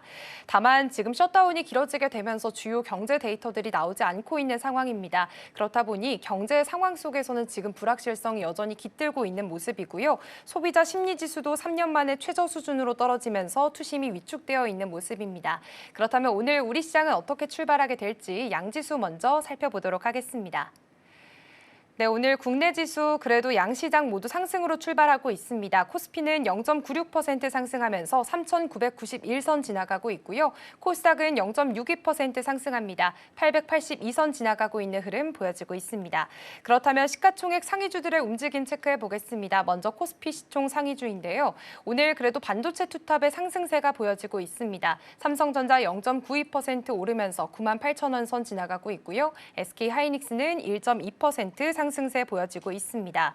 삼성전자 같은 경우에는 일론 머스크 CEO가 테슬라의 AI 칩을 삼성이 생산하겠다라는 그런 언급을 다시 하게 되면서 관계를 공고히 하는 모습을 보여줬고요. 앞서도 말씀드렸지만 지금 젠슨왕 CEO가 블랙엘 칩 수요가 여전하다라는 이야기들을 하면서 국내 반도체 주들에게도 그래도 좀 훈풍이 불 수 있을 만한 이야기들이 나오게 됐습니다. LG 에너지 솔루션은 오늘 0.3% 빠지고 있고요. 삼성전자 우선주 0.66% 함께 상승하면서 출발하고 있습니다. 다음으로 코스닥 시총 상위주들의 움직임도 체크해 보겠습니다. 네, 코스닥 같은 경우에는 지금 알테오젠이 2.27% 상승하면서 54만 원 선 지나가고 있고요. 사실 코스피행을 본격화하고 있는 요즘입니다. 12월 8일에는 임시 주총이 예정이 되어 있으니까요. 일정도 함께 체크를 해보시면 좋겠습니다. 에코프로 BM은 0.46% 오르고 있고 에코프로는 지금 보합권에서 지나가고 있습니다. 레인보우 로보틱스 1.36% 하락하면서 지금 40만 원 선에서 좀 이탈한 모습들이 보여지고 있고요. HLB 같은 경우에는 지금 가남 신약이 국제 가이드라인에 잇따라 등재가 되면서 FDA 허가에 대한 기대감이 높아지고 있는 상황입니다. 오늘 장에서도 5%대 가까운 상승세로 지나가고 있습니다. 그렇다면 현재 아침 상황 수급도 체크해 보겠습니다. 오늘 코스피 시장에서 역시나 외국인들의 매도세가 보여지고 있습니다. 지금 829억 원 팔아내는 모습이고요. 개인과 기관이 물량 담아가고 있는 모습 확인되고 있습니다. 코스닥 시장도 살펴보시죠. 네, 코스닥에서도 여전히 외국인들의 매도세가 짙은 모습이고요. 개인과 기관만 사자세 보여지고 있는 모습 확인이 되고 있습니다. 네, 오늘 시장 상황을 살펴보면 그래도 국내 지수 양시장은 모두 상승으로 출발을 했습니다. 그런데 이제 외국인 같은 경우에는 오늘도 역시나 좀 물량을 덜어내고 있는 모습입니다. 그래도 코스피가 4,000선을 다시 회복하긴 했는데요. 오늘 시장 상황 어떻게 좀 해석을 해보면 좋을까요? 네, 일단 장 출발의 분위기는 나쁘진 않아요. 근데 지금 시장의 분위기가 초반에 상승했다가 후반에 빠져버리는 경우들이 많이 있거든요. 그렇다고 한다면 이제 이 상승분보다는 하락에 대한 부분들이 더 훨씬 더 크게 반영하기 때문에 지금 국내 증시 같은 경우에 종목들이 초반에 올라갔다가 갑자기 또 급락이 나올 수도 있는 겁니다. 월요일 같은 경우 사실 이렇게 주가가 많이 올라가서 출발한 경우는 드문데 지금은 지난주에 워낙에 좀 큰 폭의 조정이 있었기 때문에 아무래도 반발 매수세가 좀 들어오고 있는 것 같아요. 그래서 반발 매수세 측면에서 본다면 결국은 지금은 이제 기술적 반등이라고 먼저 표현을 해야 되겠죠. 코스피 지수는 오늘 4,000선을 지금 다시 한번 지금 위쪽으로 올라가면서 회복하고 있는 분위기인데 중요한 건 이제 이걸 회복을 해주고 장중 회복이 중요한 게 아니라 끝까지 종가까지 위에 확실하게 안착을 시켜주는 게 중요합니다. 그리고 이번 주는 이제 옵션 만기일이 또 예정되어 있다고 말씀드렸죠. 외국인들이 지금까지는 하방 쪽에 계속 베팅을 하고 있는 상황이고 오늘 같은 경우도 아침부터 외국인들의 그 수급들이 들어오지는 않고 있어요. 외국인들이 현재 거래소 시장에서 500억 정도의 매도가 나오고 있고 코스닥 시장에서도 역시 500억 정도의 매도. 이게 그 시장의 규모가 다르잖아요. 그렇기 때문에 코스닥 쪽은 굉장히 큰 금액의 매도가 압박을 받고 있다. 이렇게 보시면 됩니다. 그리고 업종에서 본다면 이 매도가 집중되고 있는 건 결국은 이제 IT 쪽에 매도가 상당히 많이 집중이 되고 있는 그런 분위기고요. 요즘 들어서 보시면 이제 많이 올라갔던 종목들이 특히나 좀 많은 조정을 받고 있는 장이에요. 그만큼 이제 고점에 대한 부담감들로 인해서 이 매도가 나오고 있는데 특히나 이제 IT 업종, 뭐 반도체 쪽도 그렇고요. 그리고 조선업종 같은 경우에도 그렇고 지금 오늘 같은 경우도 이 조선업종 중에서도 좀 많이 흔들리는 종목들이 좀 있어요. 지금 이제 HJ 중목 같은 경우에 최근에 하락폭이 굉장히 좀 심하게 나오고 있는 분위기이기도 하고요. 그리고 또 방산 쪽 역시도 최근에 하락 압력을 받고 있는데 이게 많이 올라갔기 때문에 매도 압박을 좀 받고 있는 거죠. 반면에 오늘 올라가고 있는 섹터들은 이제 지주사 쪽하고 은행 그리고 증권, 금융 쪽에서 이 상승분이 좀 많이 반영이 되고 있고, 그리고 또 유통업종 역시도 상승폭이 조금 더 나오고 있는 분위기입니다. 시장에서 이제 외국인들의 매도가 어떤 업종에 집중된다라고 했을 때, 그 업종에선 팔고 있지만 새로운 다른 업종에서는 매수를 할 수 있는 분위기가 분명히 있거든요. 왜냐하면 시장은 이제 여전히 좀 상승량이고, 우리가 주식을 팔았다고 하더라도 그 판 금액을 그냥 빼서 계좌에서 빼지는 않아요. 대부분 다른 종목을 사기 위해서 준비하는 과정이라고 보거든요. 그래서 증시 대기 자금이라고 얘기를 하는데, 어쨌든 IT 쪽에서 또는 이제 일부 종목들에서 이런 우려감 때문에 매도가 나온다라고 한다면 차선책으로 분명히 또 매수하는 종목들이 있을 거예요. 그게 이제 순환매가 될 수 있는 업종이거든요. 그래서 오늘 이렇게 올라간 이제 최근 오늘 같은 경우부터 시작해서 외국인이라든지 또는 기관 쪽에서 매수가 들어오는 업종들은 지금 관심이 좀 필요하다 이렇게 보고 있고요. 그래서 일단 뭐 오늘 지금은 금융주 섹터와 유통 섹터 쪽이 조금 더 강하게 흐름이 잡히고 있으니까요. 뭐 이 부분을 참고해서 좀 보셔도 좋을 것 같습니다. 네, 일단 오늘 오전장에서 지금 코스피는 그래도 4천선을 잠시 회복했다가 다시 좀 내려오는 모습 보여지고 있고요. 그래도 반발 매수세가 들어오고 있는 모습 확인이 되고 있습니다. 다만 외국인 투자자들이 여전히 물량을 빼고 있다는 점에서는 좀 아쉬운 부분인 것 같네요. 그렇다면 아까 말씀해 주셨던 것처럼 오늘 금융 섹터라든지 아니면 지주사, 은행 쪽이 좀 상승을 하고 있는데 사실 어제 제4차 고위당정 협의가 열렸습니다. 여기서 배당소득 분리과세율을 25%로 낮추는데 좀 합의를 하는 것으로 이어지는 모습이었는데, 그렇다면 지금 증시가 조금 조정을 받고 있는 상황 속에서 뭐 금융이나 고배당주 쪽으로 좀 시선을 돌리는 거 괜찮을까요? 연말쯤이 되면은 이제 배당주에 관심이 좀 몰리게 되어 있어요. 그래서 이번에 이제 정책으로 인해서 지금 이제 종합과세에서 분리과세 쪽으로, 또 분리과세에서 그걸 이제 세율을 낮춘다라고 한다면 당연히 배당 쪽에 투자하시는 분들한테는 긍정적인 뉴스가 될 수밖에 없죠. 특히나 금융주 섹터 같은 경우는 배당을 좀 많이 주는 섹터로 알려져 있고, 또 그만큼 이익이 좀 많이 났다라고 하기 때문에, 그래서 배당 쪽 관련주들에 대해서 관심이 좀 있을 텐데, 사실 우리가 이제 배당 쪽에서요, 배당주에 투자하시는 분들 연말에 투자를 많이 하거든요. 그런데 이 부분을 좀 참고하셔야 되는 게, 배당주에 투자하시는 분들 효과를 많이 극대화시키고자 한다면 사실 장기 투자로 가야 됩니다. 배당을 꾸준하게 준다라고 하는 건 이 회사의 이익이 그만큼 잘 나오고 있다라는 의미이기도 하고요. 그리고 배당을 또 늘리거나 또 지주사 같은 경우에도, 그리고 또 배당에 대한 그 세금을 감면시켜 준다라는 건 분명히 이제 배당 쪽에서는 메리트가 있어 보이지만, 그래서 종목들이 올라간다는 건 이제 사실은 시세적인 부분이거든요. 그런데 결국 배당을 주면 배당을 준 만큼 연말에 배당락이 발생합니다. 그러니까 결국은 배당 수익이 나오지만 배당락으로 인해서 가격은 떨어지게 되어 있어요. 어찌 보면은 조금 이제 그 배당을 주는 만큼 떨어지는 거기 때문에 사실은 큰 변화는 없거든요. 그렇기 때문에 이제 배당주 같은 경우에는 배당 전에 투자하기보다는 좀 더 길게 보셔야 돼요. 이런 관점에서 배당 관련주들이 올라간다라고 한다면 배당을 뭐 받는 것도 중요하지만 그 전에 실세적인 부분에서 가격의 상승까지 또 노릴 수 있기 때문에 배당주는 조금 일찍 투자해서 배당 쪽에 관심이 이제 뭔가 수요가 있을 때, 그때 올라갔을 때 수익을 내고 나오는 전략도 저는 좀 필요하지 않을까. 그래서 지금은 배당주에 대한 관심들이 충분히 있는 11월 시즌이거든요. 아직까지 배당은 연말이기 때문에 좀 기간도 많이 남아있고, 지금 이렇게 배당 관련주에서 뉴스가 나오고 있다는 건 배당주 쪽도 한번 지금은 시각을 좀 돌려서 보는 것도 나쁘지 않을 것 같다, 이렇게 말씀드리겠습니다. 네, 일단 지금 이런 상황 속에서 배당주 쪽으로 시선을 돌려보는 거 괜찮을 것 같다라는 말씀 주셨고요. 다만 배당주들은 일찍 투자해서 좀 길게 보고 투자하는 전략들도 함께 세워주셨습니다. 오늘 금융주들 시세가 좋습니다. 각각 2%에서 6%까지 올라가는 흐름들 많으니까요. 이 점도 함께 참고를 해보시면 좋을 것 같습니다. 그리고 사실 오늘 장에서도 유통주들도 강한 모습 보여주고 있습니다. 지난주 금요일 하락 장세 속에서도 좀 강한 모습을 보여줬는데, 지금 중국에서는 이제 내일부터 관군제가 열리게 되거든요. 이런 점들이 국내 유통주들, 소비주들에게도 영향을 미치게 될까요? 네, 실제로 이거는 소비에 영향을 많이 미칠 수밖에 없어요. 왜냐하면 이벤트로 인해서 할인 행사를 대규모로 하기 때문에 사실 할인 이벤트를 하게 된다면 원래 안 사려고 했던 것도 사게 된다는 거죠. 네. 관군제는 11월 11일 날 이제 쇼핑 시즌의 대목이라고 불리는데, 사실 이 관군제는 원래 알리바바 그룹에서 했던 이제 행사, 이벤트성 행사가 좀 커지게 된 거죠. 뭐 싱글들의 날을 쇼핑 축제로 바꿨는데 이게 지금 현재까지 이어지게 된 거고 이거는 이제 국내 중국에서의 행사뿐 아니라 국내 같은 경우에도 대목의 행사라고 보시면 돼요. 그래서 이게 중국 기업들도 온라인 쪽에서 최대 할인 이벤트를 하고 국내 같은 경우에도 역시 뭐 중국에서 이 소비를 다 뺏길 수는 없잖아요. 그래서 대규모 할인 이벤트를 하게 되는데요. 사실 관군제 쪽에서의 할인 이벤트도 분명히 중요한데 11월부터 해서 연말까지는 쇼핑 시즌이라고 해서 이 유통 쪽에서는 큰 이제 큰 이익이 발생되는 시즌이기도 합니다. 이번에 관군제가 지나고 나면 11월 28일에는 블랙 프라이데이 또 이벤트가 있죠.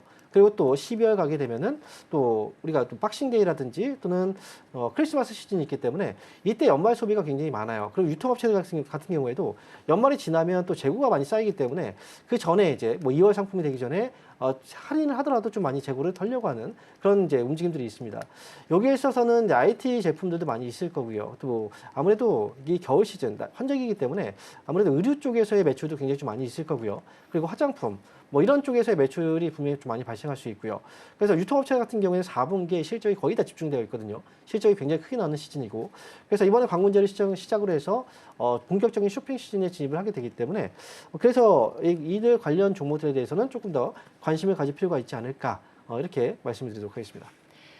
네, 이번 관군제라는 이벤트를 시작으로 해서 국내 유통주들, 소비주들 좀 긍정적인 영향이 있을 것이다라는 말씀을 해주셨고요. 또 4분기에는 또 실적에 대한 기대감과 함께 연말 특수 효과를 기대해봐도 좋을 것 같습니다. 지금 신세계 4.95% 오르는 흐름, 또 롯데쇼핑도 5.71% 오르는 흐름 나타나고 있으니까요. 이 점도 함께 참고를 해보시면 좋겠습니다. 그리고 사실 오늘 원래 이재명 대통령이 4대 그룹 총수들과 간담회가 예정이 되어 있었는데 이게 좀 일정이 돌연 취소가 됐단 말이죠.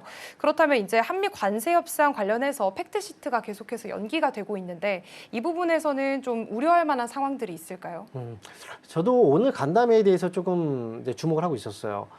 지금 이재명 대통령과 지금 4대 총수들이 만남이 있었는데 이게 지금 팩트시트가 제대로 정리가 안 돼서 이번에 연기가 됐다라고 얘기를 하는데 사실 우리가 이제 우리나라에서 미국하고 분명히 관세에 대한 협상을 분명히 했고 세부적인 내용도 분명히 있었을 텐데 이거에 대한 그 내용들이 정리가 안 됐다라고 하는 건 약간 좀 우려감이 분명히 있을 수는 있습니다. 그렇다면 이제 관세가 뭐 세부적인 관세에 대한 내용들이 좀 바뀌는 것이 아니냐. 예를 들어서 뭐 자동차 관세가 또 높아지는 거 아니냐, 뭐 이런 우려감들. 그런데 뭐 이 부분에 대해서는 지금 팩트시트가 정리가 되지 않은 부분에 있어서 얘기가 나오고 있는 건 이 핵 연료 잠수함과 관련해서 이 문제가 지금 정확히 정리가 안 되어 있다라고 얘기들이 나오고 있더라고요. 결국은 지금 관세와 관련해서는 뭐 반도체, 체유국 대여라든지 그다음에 또 의약품이라든지 또는 이제 자동차 쪽 이쪽 관세에 대한 문제는 아니라고 지금 얘기들이 나오고 있기 때문에 핵 연료 잠수함에 관련된 뉴스는 당연히 민감한 사안이고 이 부분에 대해서 확실하게 또 정리가 안 되어 있어서 연기가 된 거라면 이 부분은 특별히 우려할 부분은 아니라고 생각합니다. 그리고 이번에 이제 연기가 돼서 만약에 회동이 나오게 된다면 회동 이후에 그 자리에서 분명히 뭐 그냥 인사치레만 하지 않을 거란 말이죠. 회동 이후에 신규 투자에 대한 얘기들도 분명히 있을 겁니다. 미국도 투자를 했고 하지만 국내 같은 경우 세금을 줄여줬기 때문에 국내도 투자에 대한 유인책이 있거든요. 그렇다면 이제 뭐 IT 쪽의 대표 기업인 그 삼성전자하고 LG 쪽에서의 투자가 있게 된다면 밑에 하청업체들도 역시 분명히 반사이익을 얻게 되죠. 이익을 또 얻게 되고 그리고 또 자동차 쪽도 역시 부품주들이라든지 이런 쪽에 또 수혜가 될 수 있기 때문에 언제 이제 일정이 잡히느냐 이 부분도 또 주목을 해서 보시는 것도 좋을 것 같습니다. 네, 일단 지금 아직까지는 팩트시트가 완전히 완료가 되지 않은 상황이기 때문에 이 점과 관련해서는 조금은 우려감이 있을 수 있는 상황이 되겠고요. 그래도 다시 한 번 더 이렇게 팩트시트가 완료가 되고 또 총수들과의 간담회가 예정이 된다면 이 부분에 대해서도 어떤 이야기들이 나오게 될지 계속해서 지켜보셔야 될 것 같습니다.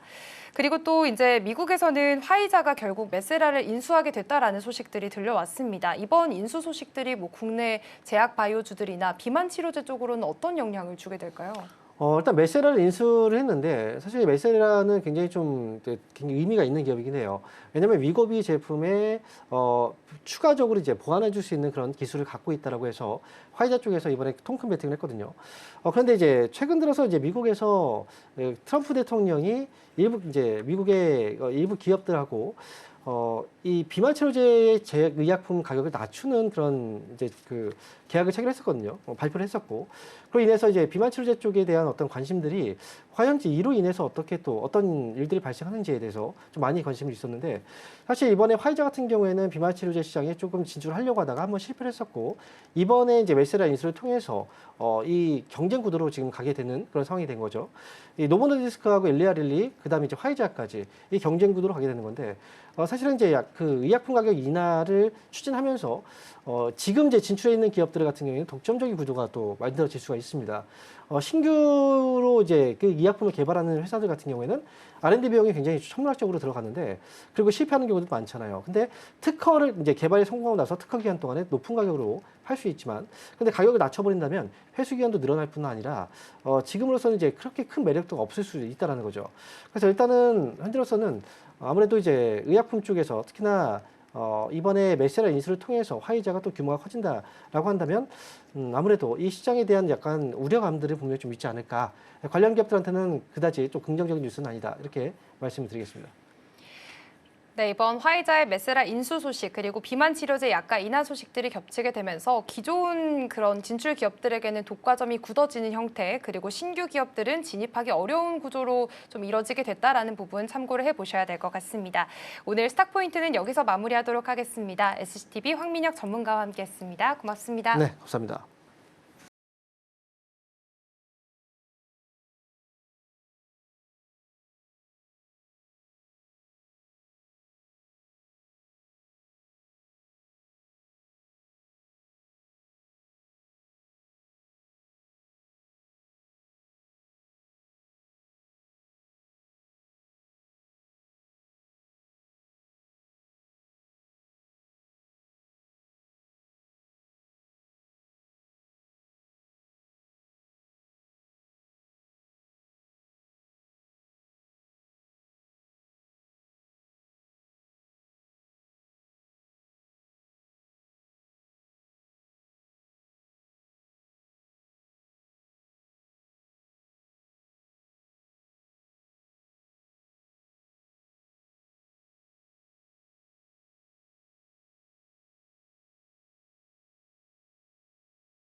네, 계속해서 캐스팅콜로 이어가 보도록 하겠습니다. 오늘 도움 말씀에는 기업공시연구소 변영인 대표 자리해 주셨습니다. 대표님 어서 오세요. 네, 고맙습니다.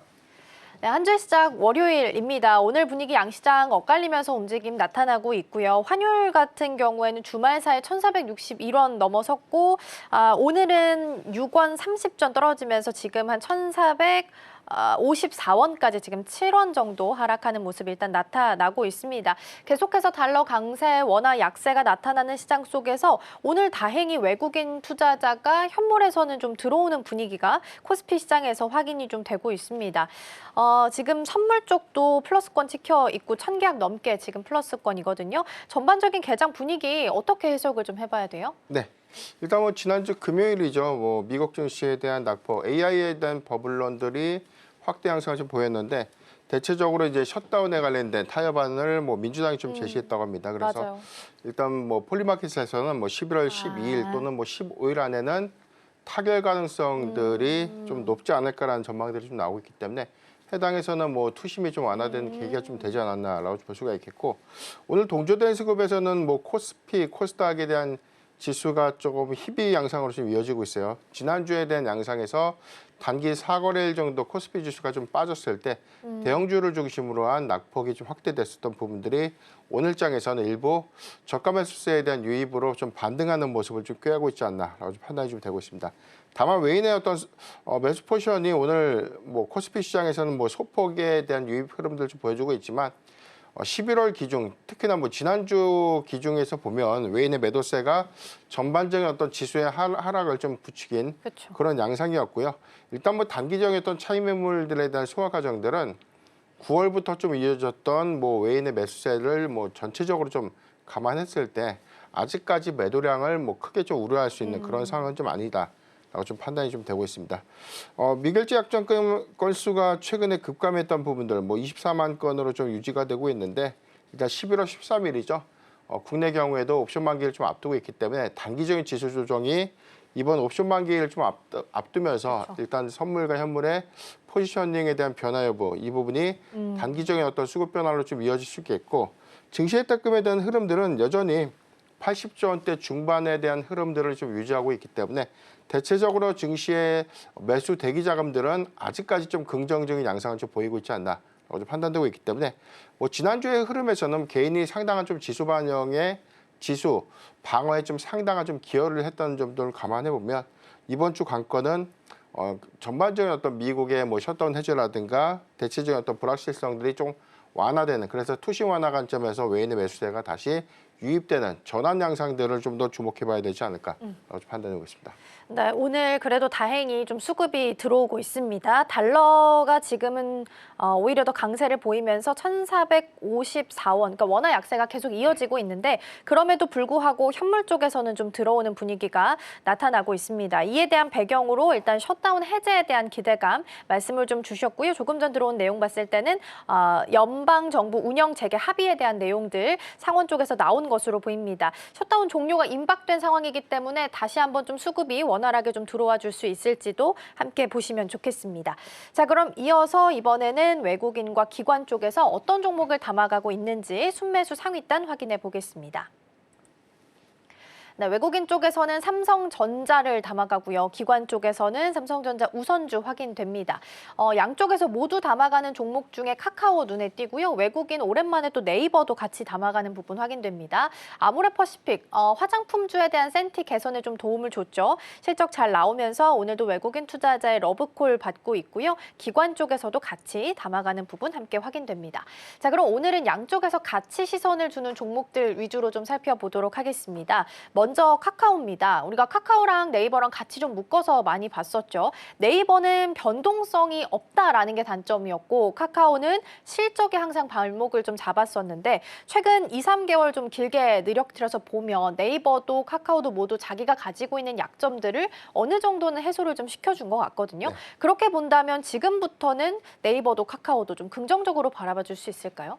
대체적인 어떤 이 수급 방향 양상들 우리가 3분기 어닝 시즌에 대한 종료 부분들은 일단 뭐 반도체주를 중심으로 해서 뭐 단기적인 상승을 좀 이끌었기 때문에 일단 해당돼서 어닝 시즌이 좀 종료되는 구간이라면 그동안 선별적인 어떤 이슈가 좀 부각되시는 쪽에 다시금 좀 순환매가 좀 일어날 수 있지 않을까라고 좀 판단이 좀 되고 있습니다.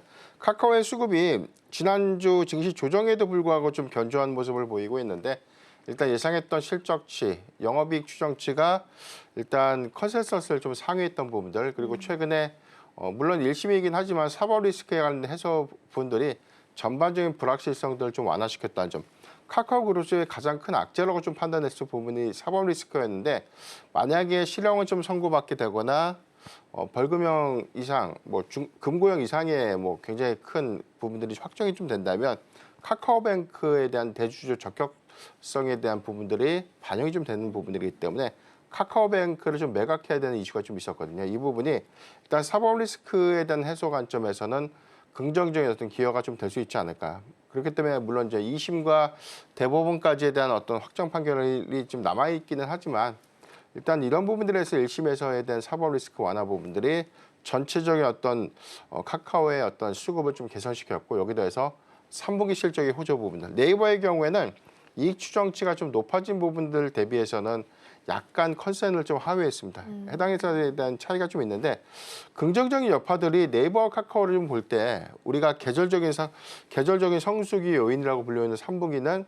전통적으로 우리가 9월 달이 이제 추석으로 좀 반영이 됐죠. 작년의 경우에는 9월이 추석이었기 때문에 이커머스에 관련된 매출 부분이 크게 좀 반영됐던 부분들. 다만 이번에는 공교롭게도 이제 10월이 이제 추석이다 보니까 아무래도 해당돼서 성수기 효과가 이제 4분기로 좀 이연된 착시가 좀 있거든요. 그렇기 때문에 그럼에도 불구하고 작년과 좀 유사했던 영업이익 추정치보다 좀 상회한 실적을 좀 냈다는 부분들은 4분기에 오히려 실적의 기대 요인들이 좀 높아질 수 있는 부분이기 때문에 네이버 카카오의 경우에는 4분기 이커머스 부분에 대한 약진에 따른 실적 호조 부분들을 관심 있게 좀 봐야 되지 않을까라고 보셨기 때문에 대체적인 어떤 수급이 좀 반등을 하거나 완화되는 구간이라면 국내 테크 종목들에 대한 유사 수급들은 이어질 수 있겠고요. 여기 더해서는 뭐 지금 AI 관련된 전환 부분들을 본격화된 실적이라든가 실적의 기여 효과들은 앞으로 더 많이 일어나질 수 있는 부분이지만 뭐 카카오의 경우에는 최근에 이제 카카오톡 업데이트 관련된 뭐 챗 GPT와 연동되거나 여기 더해서 커머스 부분 그리고 광고 부분에 대한 수익 지표가 강화될 수 있는 요인이기 때문에 오히려 4분기 실적 기대감 가지면서 좀 긍정적이게 우리가 좀 접근해 볼 수 있지 않나 판단해 보겠습니다. 네, 그래도 오랜만에 또 긍정적인 이야기로 좀 말씀을 주신 것 같습니다. 이때 소프트웨어 관련주들 가장 대표적인 네이버, 카카오 이제부터는 더 긍정적으로 바라봐 줄 수 있을 것 같고요. 그리고 또 한 가지가 지금 아모레퍼시픽 같이 담아가는 부분으로 확인이 좀 되고 있습니다. 이제 지난주에 아모레랑 코스메카, 코스메카 같은 경우에는 잉그루드랩을 자회사로 좀 편입하면서 그 효과가 확실하게 좀 나타난 것 같습니다. 그 달바 글로벌에 대한 충격을 아모레랑 코스메카 코리아가 그래도 좀 만회를 시켜줬습니다. APR까지 포함을 한다면요. 그러면 이제 다시 한번 분위기 반전을 했다라고 판단을 할 수 있을까요? 일단 보수적으로 봐야 되는 건 아직까지 명확하다고 보는 게 우리가 상반기 실적, 특히나 우리가 수출 데이터에서 화장품 수출 데이터가 전년 동기 대비해서 너무 좋다 보니까 기대치가 굉장히 높습니다. 항상 좀 강조를 좀 드리고 있는데 전반적인 수출 데이터에 대한 호조 부분들이 다 좋다가 아니라 지역별 편차가 크다는 거예요. 지금 우리가 좀 잘못 알고 있는 부분이 중국 시장에 대한 전체 수출 비중이 가장 높다라고 좀 착각을 하고 있는데 이미 미국으로 역전됐던 시점이 지난 1분기입니다. 1분기를 기점으로 해서 최다 수출국은 이제 중국이 아니라 미국이라는 점에 대한 차이가 좀 있겠고요. 그렇다면 이제 미국향 수출 비중이 좀 높은데 해당되는 품목을 보면 여전히 기초화장품 부분보다는 색조 부분에 대한 강세. 이 부분은 지역별, 그다음에 세부 품목별에 대한 차이가 좀 있고 브랜드의 어떤 선호군들 안에서도 미국 시장 안에서에 대한 어떤 이 증가율들이 좀 달라지고 있는 부분이기 때문에 아모레퍼시픽이 지난 2분기보다 기대치를 좀 하회했던 실적이 이번 3분기에는 북미 시장의 호조 부분을 좀 반영시키면서 상당한 좀 이익 개선을 했다는 점, 이 부분이 반등을 하게 된 가장 큰 계기가 됐다고 볼 수 있겠고 APR의 경우에는 일단 3분기 사상 최대 실적이고 컨센서스도 다 상회했어요. 다만 이제 외인의 매도세가 좀 나오면서 세로는 좀 작용했기 때문에 대체적으로 화장품 섹터의 경우는 단순한 실적 발표에 대한 기대감들보다는 북미 시장에 대한 집중도가 좀 높으면서 색조 브랜드에 대한 강점 또는 뭐 아마존 프라임데이에서 우리가 좀 확인했던 상위 랭커에 포진되고 있는 브랜드군들을 조금 더 유심히 봐야 되지 않을까라고 볼 수 있겠고 이런 관점에서 보면 유통 플랫폼의 관점에서 뭐 실리콘투 같은 기업들 이런 기업들이 조금 더 3분기 실적의 기대치가 좀 높아질 수 있지 않을까라고 판단해 보겠고 달바 글로벌 같이 우리가 실적의 추정치라든가 기대감들이 상당히 좀 높았던 종목들이 말 그대로 예상보다 좀 하회했던 실적이 좀 발표가 좀 되는 것처럼 오히려 좀 낙폭이 좀 확대된 경향들이 좀 있었죠. 마찬가지로 다른 뭐 CDMO사들에 대한 실적 흐름들도 유사한 흐름들을 좀 보여줄 수 있기 때문에 차라리 실적의 기대감을 좀 가져가기보다는 실적 발표 이후에 좀 접근해도 저는 늦지 않는다. 좀 판단해 보겠습니다. 그렇군요. 일단은 화장품주에 대한 부분들 먼저 좀 짚어봤습니다. 달바 글로벌이랑 APR이 워낙 우리가 기대치가 높은 상황이다 보니까 급락이 나왔고 그 다음 날 그래도 아모레랑 코스메카 코리아 잉그루드랩이 좀 방어를 해주는 모습인데 앞으로 주가 추이가 어떻게 흘러가게 될지 화장품 섹터에 대한 전반적인 분위기가 어떻게 흘러가게 될지도 같이 체크해 보시면 좋겠습니다. 자, 그럼 이어서 오늘 주목해 볼 만한 테마들 함께 점검을 좀 해보도록 하겠습니다. 첫 번째 테마 확인하면 반도체입니다. 반도체는 뭐 주말 사이에도 뉴스가 많았죠. 오픈 AI 쪽에서는 백악관에 반도체 관련한 세액 공제를 좀 넓혀달라, 범위를 넓혀달라라는 서한을 보냈다라는 뉴스도 있었고요.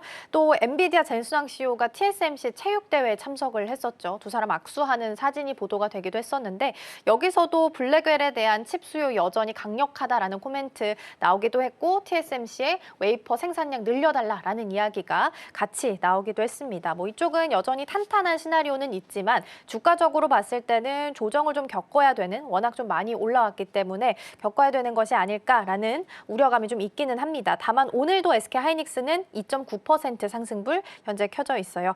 지금 전략들 잠시 후에 점검을 좀 해보도록 하겠고요. 두 번째, 세 번째 같이 열어볼게요. 일단 조선 방산 같은 경우에는 워낙 우리가 주도주로서 이야기를 좀 많이 하죠. 방산은 LIG넥스원이 실적 발표를 했는데도 불구하고 금요일이었죠. 급락하면서 길게 장대 음봉을 그리면서 마무리를 좀 지었습니다. 두 자릿수 하락세가 있었는데 오늘은 올라오긴 하는데 하락한 거에 비하면 너무 소소하죠. 한 2% 불 정도 켜져 있다라는 거고요. 조선 쪽은 개장했을 때보다는 지금 분위기가 조금 더 나아지고 있긴 합니다. 한화오션도 마이너스권에서 출발을 했는데 지금 한 2% 가까이 상승불 켜지면서 전반적으로 흐름 좀 더 나아지고 있다라는 부분이 확인되고 있습니다. 다만 이제 팩트시트 관련한 내용, 관세 협상과 관련한 전반적인 내용이 아직까지 좀 정리가 안 되고 있는 것 같습니다. 그래서 이번 주에 발표할까라는 기대감은 있지만 여전히 이견이 좀 있어 보여서 우리가 관세 관련해서는 조선 쪽 늘 체크할 수밖에 없기 때문에 함께 좀 보시면 좋겠습니다.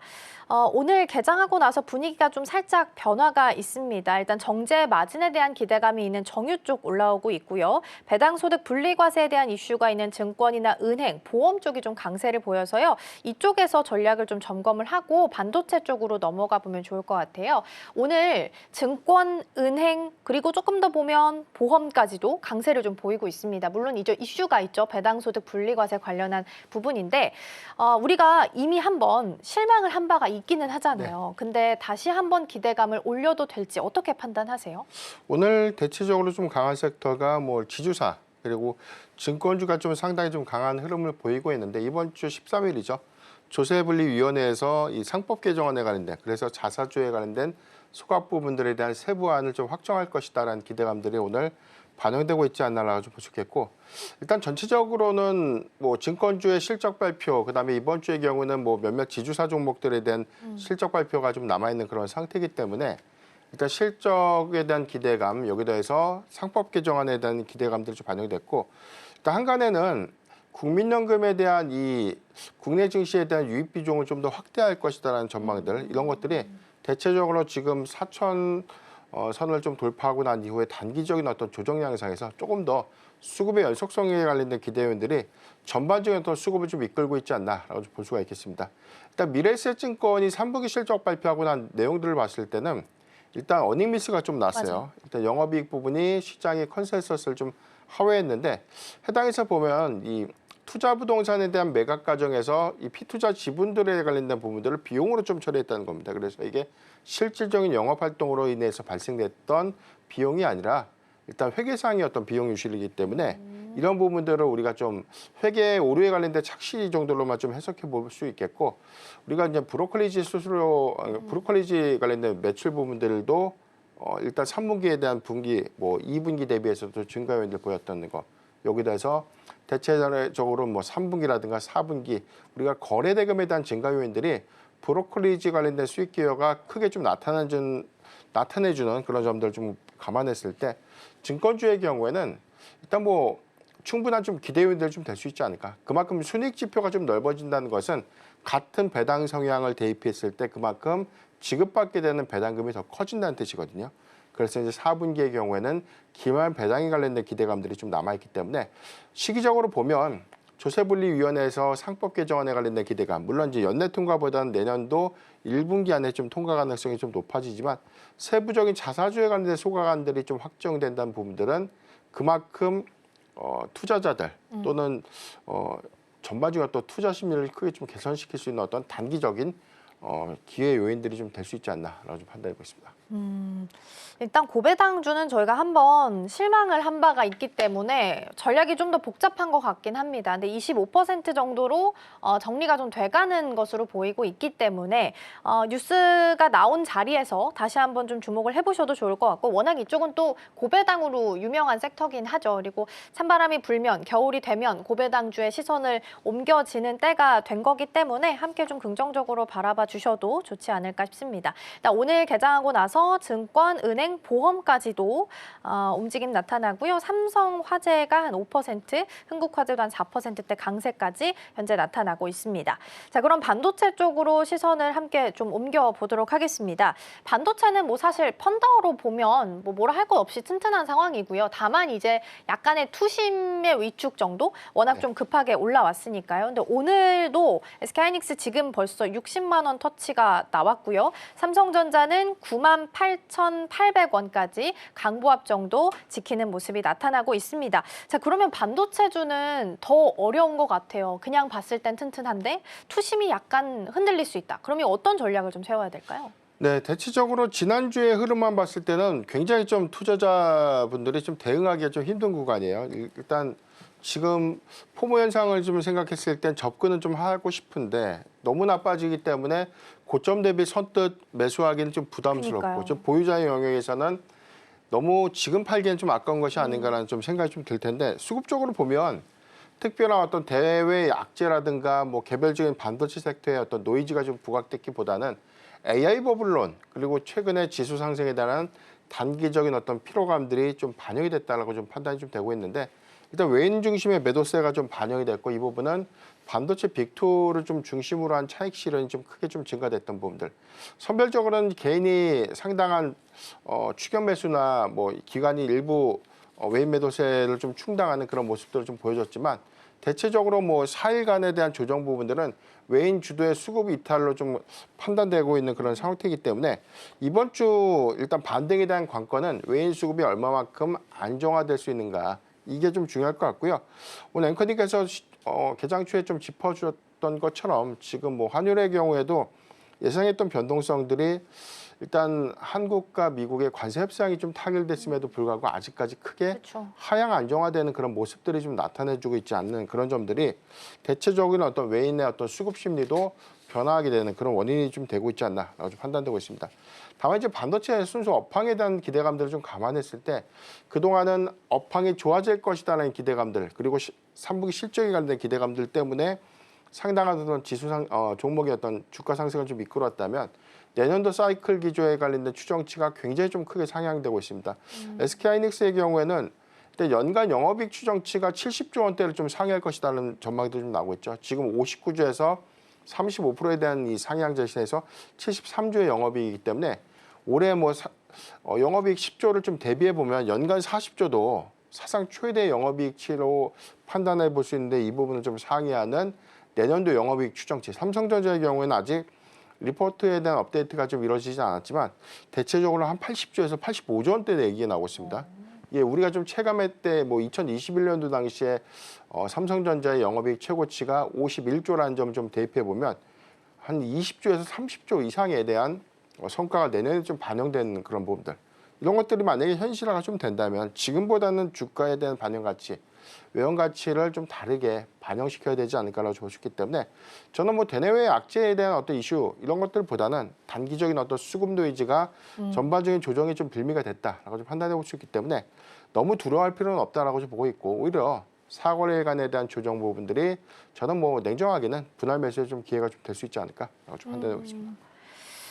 그니까요. 이게 그냥 봤을 때 사실 문제가 되는 부분은 하나도 없죠. 그리고 샌디스크도 지난주 이제 뉴욕 증시 정규장에서도 굉장히 큰 폭으로 좀 올랐기 때문에 펀더 부분에서는 기둥이 좀 튼튼하긴 한데 그냥 위축 자체가 좀 될 수밖에 없는 상황이죠. 워낙 빠르게 올라왔고 SK하이닉스는 완전히 외국인 투자자가 매도 쪽으로 포지션을 좀 잡은 것 같아서 좀 더 복잡하게 움직임이 좀 나오는 것 같습니다. 그러면 이 섹터 안에서 지금 구간에서 대표님께서 보시는 가장 탑픽 종목 어떤 종목을 좀 보고 계실까요? 네, 일단 반도체 빅2는 재차 좀 봐야 될 것 같아요. 일단 다만 우리가 뭐 1% 빠졌다고 해서 많이 조정받은 건 아니지만 그쵸. 지난주 한 4거래일 정도에 대한 조정폭.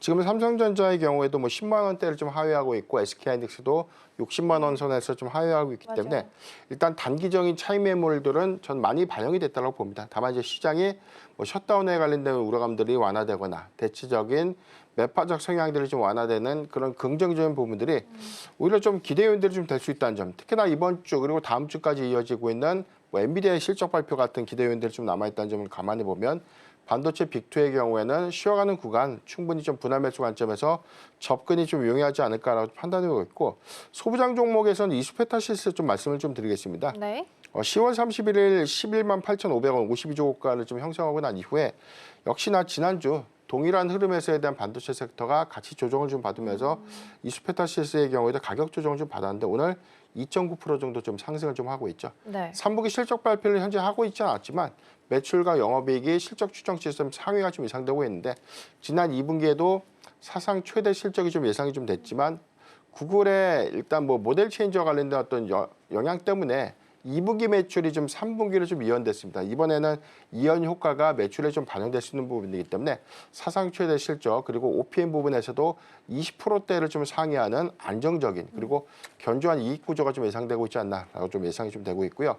특히나 내년도의 경우에는 일단 하이퍼스케일러들에 대한 AI 가속기 부분에 대한 내재화가 좀 일어나고 있는 부분들 미국향 비중의 매출 포시 한 60% 정도를 좀 차지하고 있기 때문에 MLB 기판에 대한 수요는 오히려 수요처가 좀 다각화된 동사에 특화된 외형 확장이 좀 기회가 좀 될 수 있겠고 내년도 연말이죠. 이제 오공장에 대한 증설이 내년도 연말 정도에 좀 완료가 되는데 그렇다면은 2027년도에 대한 2027년도에 매출의 어떤 반영 효과들은 포지션 관점에서 한 30% 정도가 좀 증가될 수 있는 요인이 있기 때문에 저는 뭐 장기적인 사이클 관점에서 이수페타시스에 관련된 또 외형 성장들은 조금 더 기대해 볼 수 있지 않을까라고 좀 판단하고 있습니다. 그렇죠. 엔비디아 증납하는 쪽이죠. 일단은 MLB 쇼티지에 대한 이야기도 계속 나오고 있기 때문에 가장 대표적인 종목인 이수페타시스는 장기적으로 봤을 때 좋을 수 있겠다라는 말씀을 주셨습니다. 마무리하기 전에 심택 한 번만 여쭤보고 싶어요. 이것도 같은 이제 기판주로 포함이 되죠. 근데 실적을 발표를 했는데 사실 어닝 쇼크가 나왔어요. 그래서 애프터에서 17% 넘게 급락이 나왔었고 지금 보면 지금 구간에서도 한 20%네요. 20% 넘게 지금 21%까지 하락폭을 키운 상태입니다. OP가 한 컨센 대비해서 44% 정도 떨어져 있는 상태고 전환 청구권 행사 이야기까지 좀 나온 상태입니다. 그래서 워낙 심택은 저희가 그 동안은 되게 좋게 평가를 하면서 주가가 쭉쭉 올라왔었는데 갑자기 이렇게 급락하셔서 보유하고 계신 분들도 마음이 좀 복잡하실 것 같아요. 이 종목은 어떻게 대응 전략을 좀 짜보면 좋을까요? 네. 어닝미스에 관련된 양들은 뭐 매출의 이연 효과이기 때문에 뭐 오늘처럼 막 20% 정도가 좀 급락하게 된 네. 가장 큰 사유는 좀 아니라고 좀 생각이 좀 들고요. 네. 앵커님께서 짚어주신 것처럼 전환청구권 행사 전체 발행 주식 총수 대비 네. 4.6% 된 물량이죠. 161만 주에 관련된 물량이 시장의 단기적인 주가 가치를 좀 희석시킬 수 있는 어떤 요인이기 때문에 상당히 좀 많이 올라온 상태에서에 대한 차익 매물성 물량들이 좀 나온다는 것은 이번 뭐 3분기 어닝미스와 좀 맞물리면서 수급을 위축시키는 좀 계기가 좀 되지 않았나라고 좀 판단되고 있고 기판주의 경우에는 뭐 대덕전자가 레거시향 부분에 대한 매출 회복들을 좀 확인해 보면서 어닝 서프라이즈가 좀 나왔었고 심택의 경우에는 일단 이익 기여치가 좀 낮아진 상태에서 전환 청구라는 공시가 좀 나오면서 오히려 좀 투매를 좀 야기시켰다는 부분들을 감안해 보면 저는 뭐 현재 대응자 관점에서는 일단 뭐 저점에서 매수했던 사람들은 좀 일단 추세 이탈이 좀 되어 있는 그런 상태이기 때문에 비중 축소를 좀 해야 되는 것이 맞지 않을까. 그리고 지금 신규적 관점에서는 심택을 현재 좀 접근하기보다는 뭐 대덕전자라든가 이수페타시스처럼 뭐 오배행 이슈가 없고 오히려 사이클에 관련된 기조 관점에서 뭐 수급이 아직까지 좀 받쳐주고 있는 종목들로 좀 선회해서 접근이 유효하지 않을까라고 좀 판단하고 있습니다. 네, 일단 심택은 우리가 기대를 많이 했던 종목인데 바람이 한번 분 상태이기 때문에 일단은 좀 피해 있어야 될 것 같긴 하네요. 보유하고 계신 분들도 일단은 비중을 좀 줄여야 되고 신규로 관심 있다 하시는 분들께서도 오히려 대덕전자나 이수페타 같은 다른 좀 종목들 위주로 골라보자라는 말씀 주셨습니다. 오늘 개파락하면서 떨어졌어요. 정규장에서 지금 보면 윗꼬리까지 약간 좀 달려 있는 상태고 5일선, 21선 모두 이탈이 나온 상태이기 때문에 추세 이탈까지 좀 고려를 해서 전략들을 세워가셨으면 좋겠습니다. 자, 이렇게 해서 많이 떨어지고 있는 심택까지 함께 점검을 좀 해봤고요. 대표님과는 여기서 인사 나누겠습니다. 오늘 말씀 고맙습니다.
네, 지금 이 시각 시장 상황 한번 체크해 보겠습니다.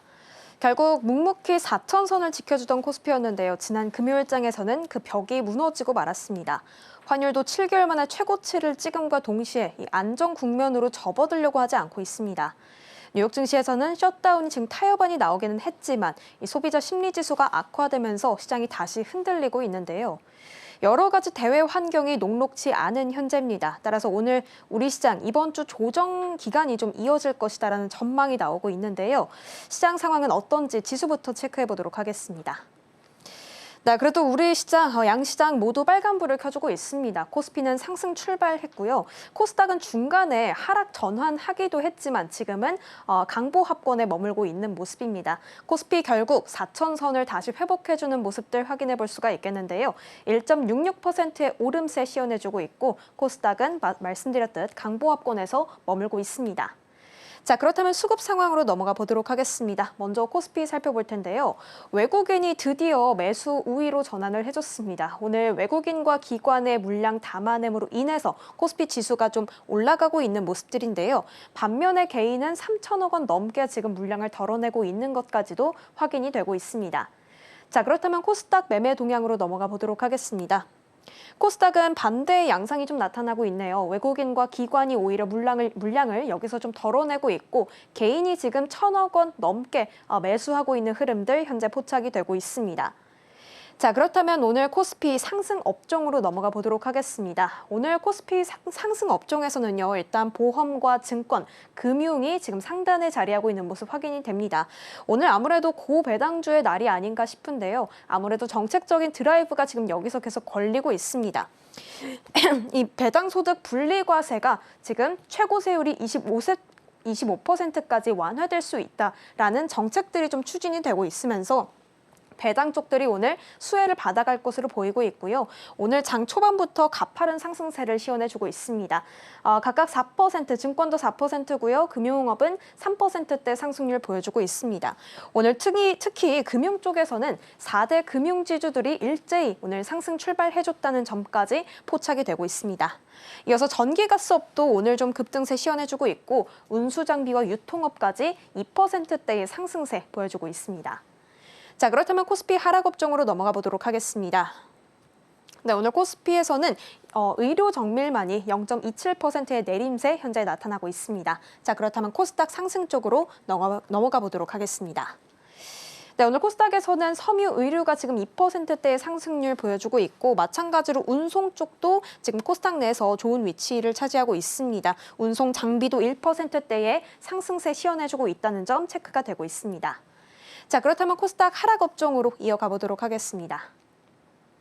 네, 오늘 오히려 코스닥 쪽에서는 금융이 지금 내리고 있습니다. 1.71%의 하락세 보여주고 있고 전기전자도 지금 이쪽에 위치를 하고 있습니다. 이어서 제조와 오락문화 건설까지 지금 0.23%, 0.22% 그리고 0.01% 약보합권까지 지금 유지가 되고 있다는 점 체크가 되고 있습니다.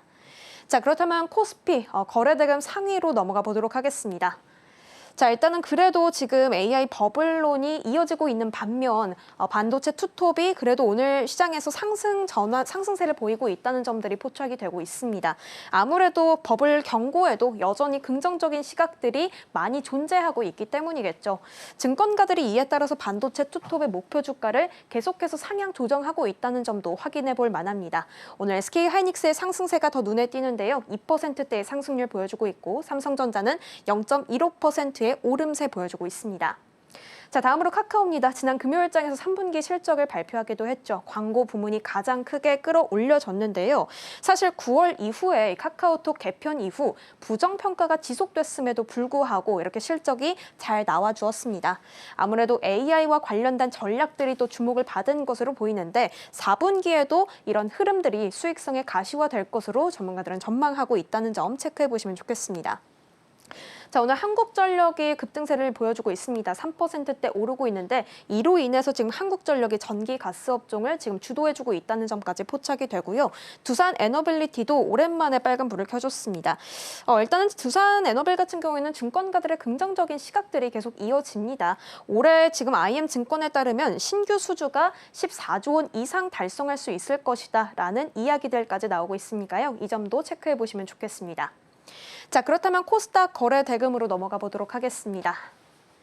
네, 오늘 노타가 지금 상장 이후에 단 한 거래일을 빼고 하루를 빼고 상승세를 계속해서 보여주고 있습니다. 6%대 오르고 있다는 점 포착이 되고 있습니다. 지금까지 시황센터였습니다. 네, 환율이 1,454원 60전 부근에서 움직임 나타납니다. 주말보다는 한 6원 정도 내린 수준이긴 한데 여전히 높긴 하죠. 네, 그럼에도 불구하고 코스피 시장에서 외국인 투자자 좀 들어오고 있고요. 선물 쪽에서도 일단은 플러스권 찍혀 있는 부분 확인되고 있습니다. 다만 이번 주에 옵션 만기일이 있어서 포지션 변화가 있을 수도 있다라는 부분은 염두하시고 전략들 세워야겠습니다. 자, 저희가 준비한 내용은 오늘 여기까지고요. 저희는 내일 더 다양한 소식 준비해서 돌아오겠습니다. 오늘도 시청해주셔서 고맙습니다.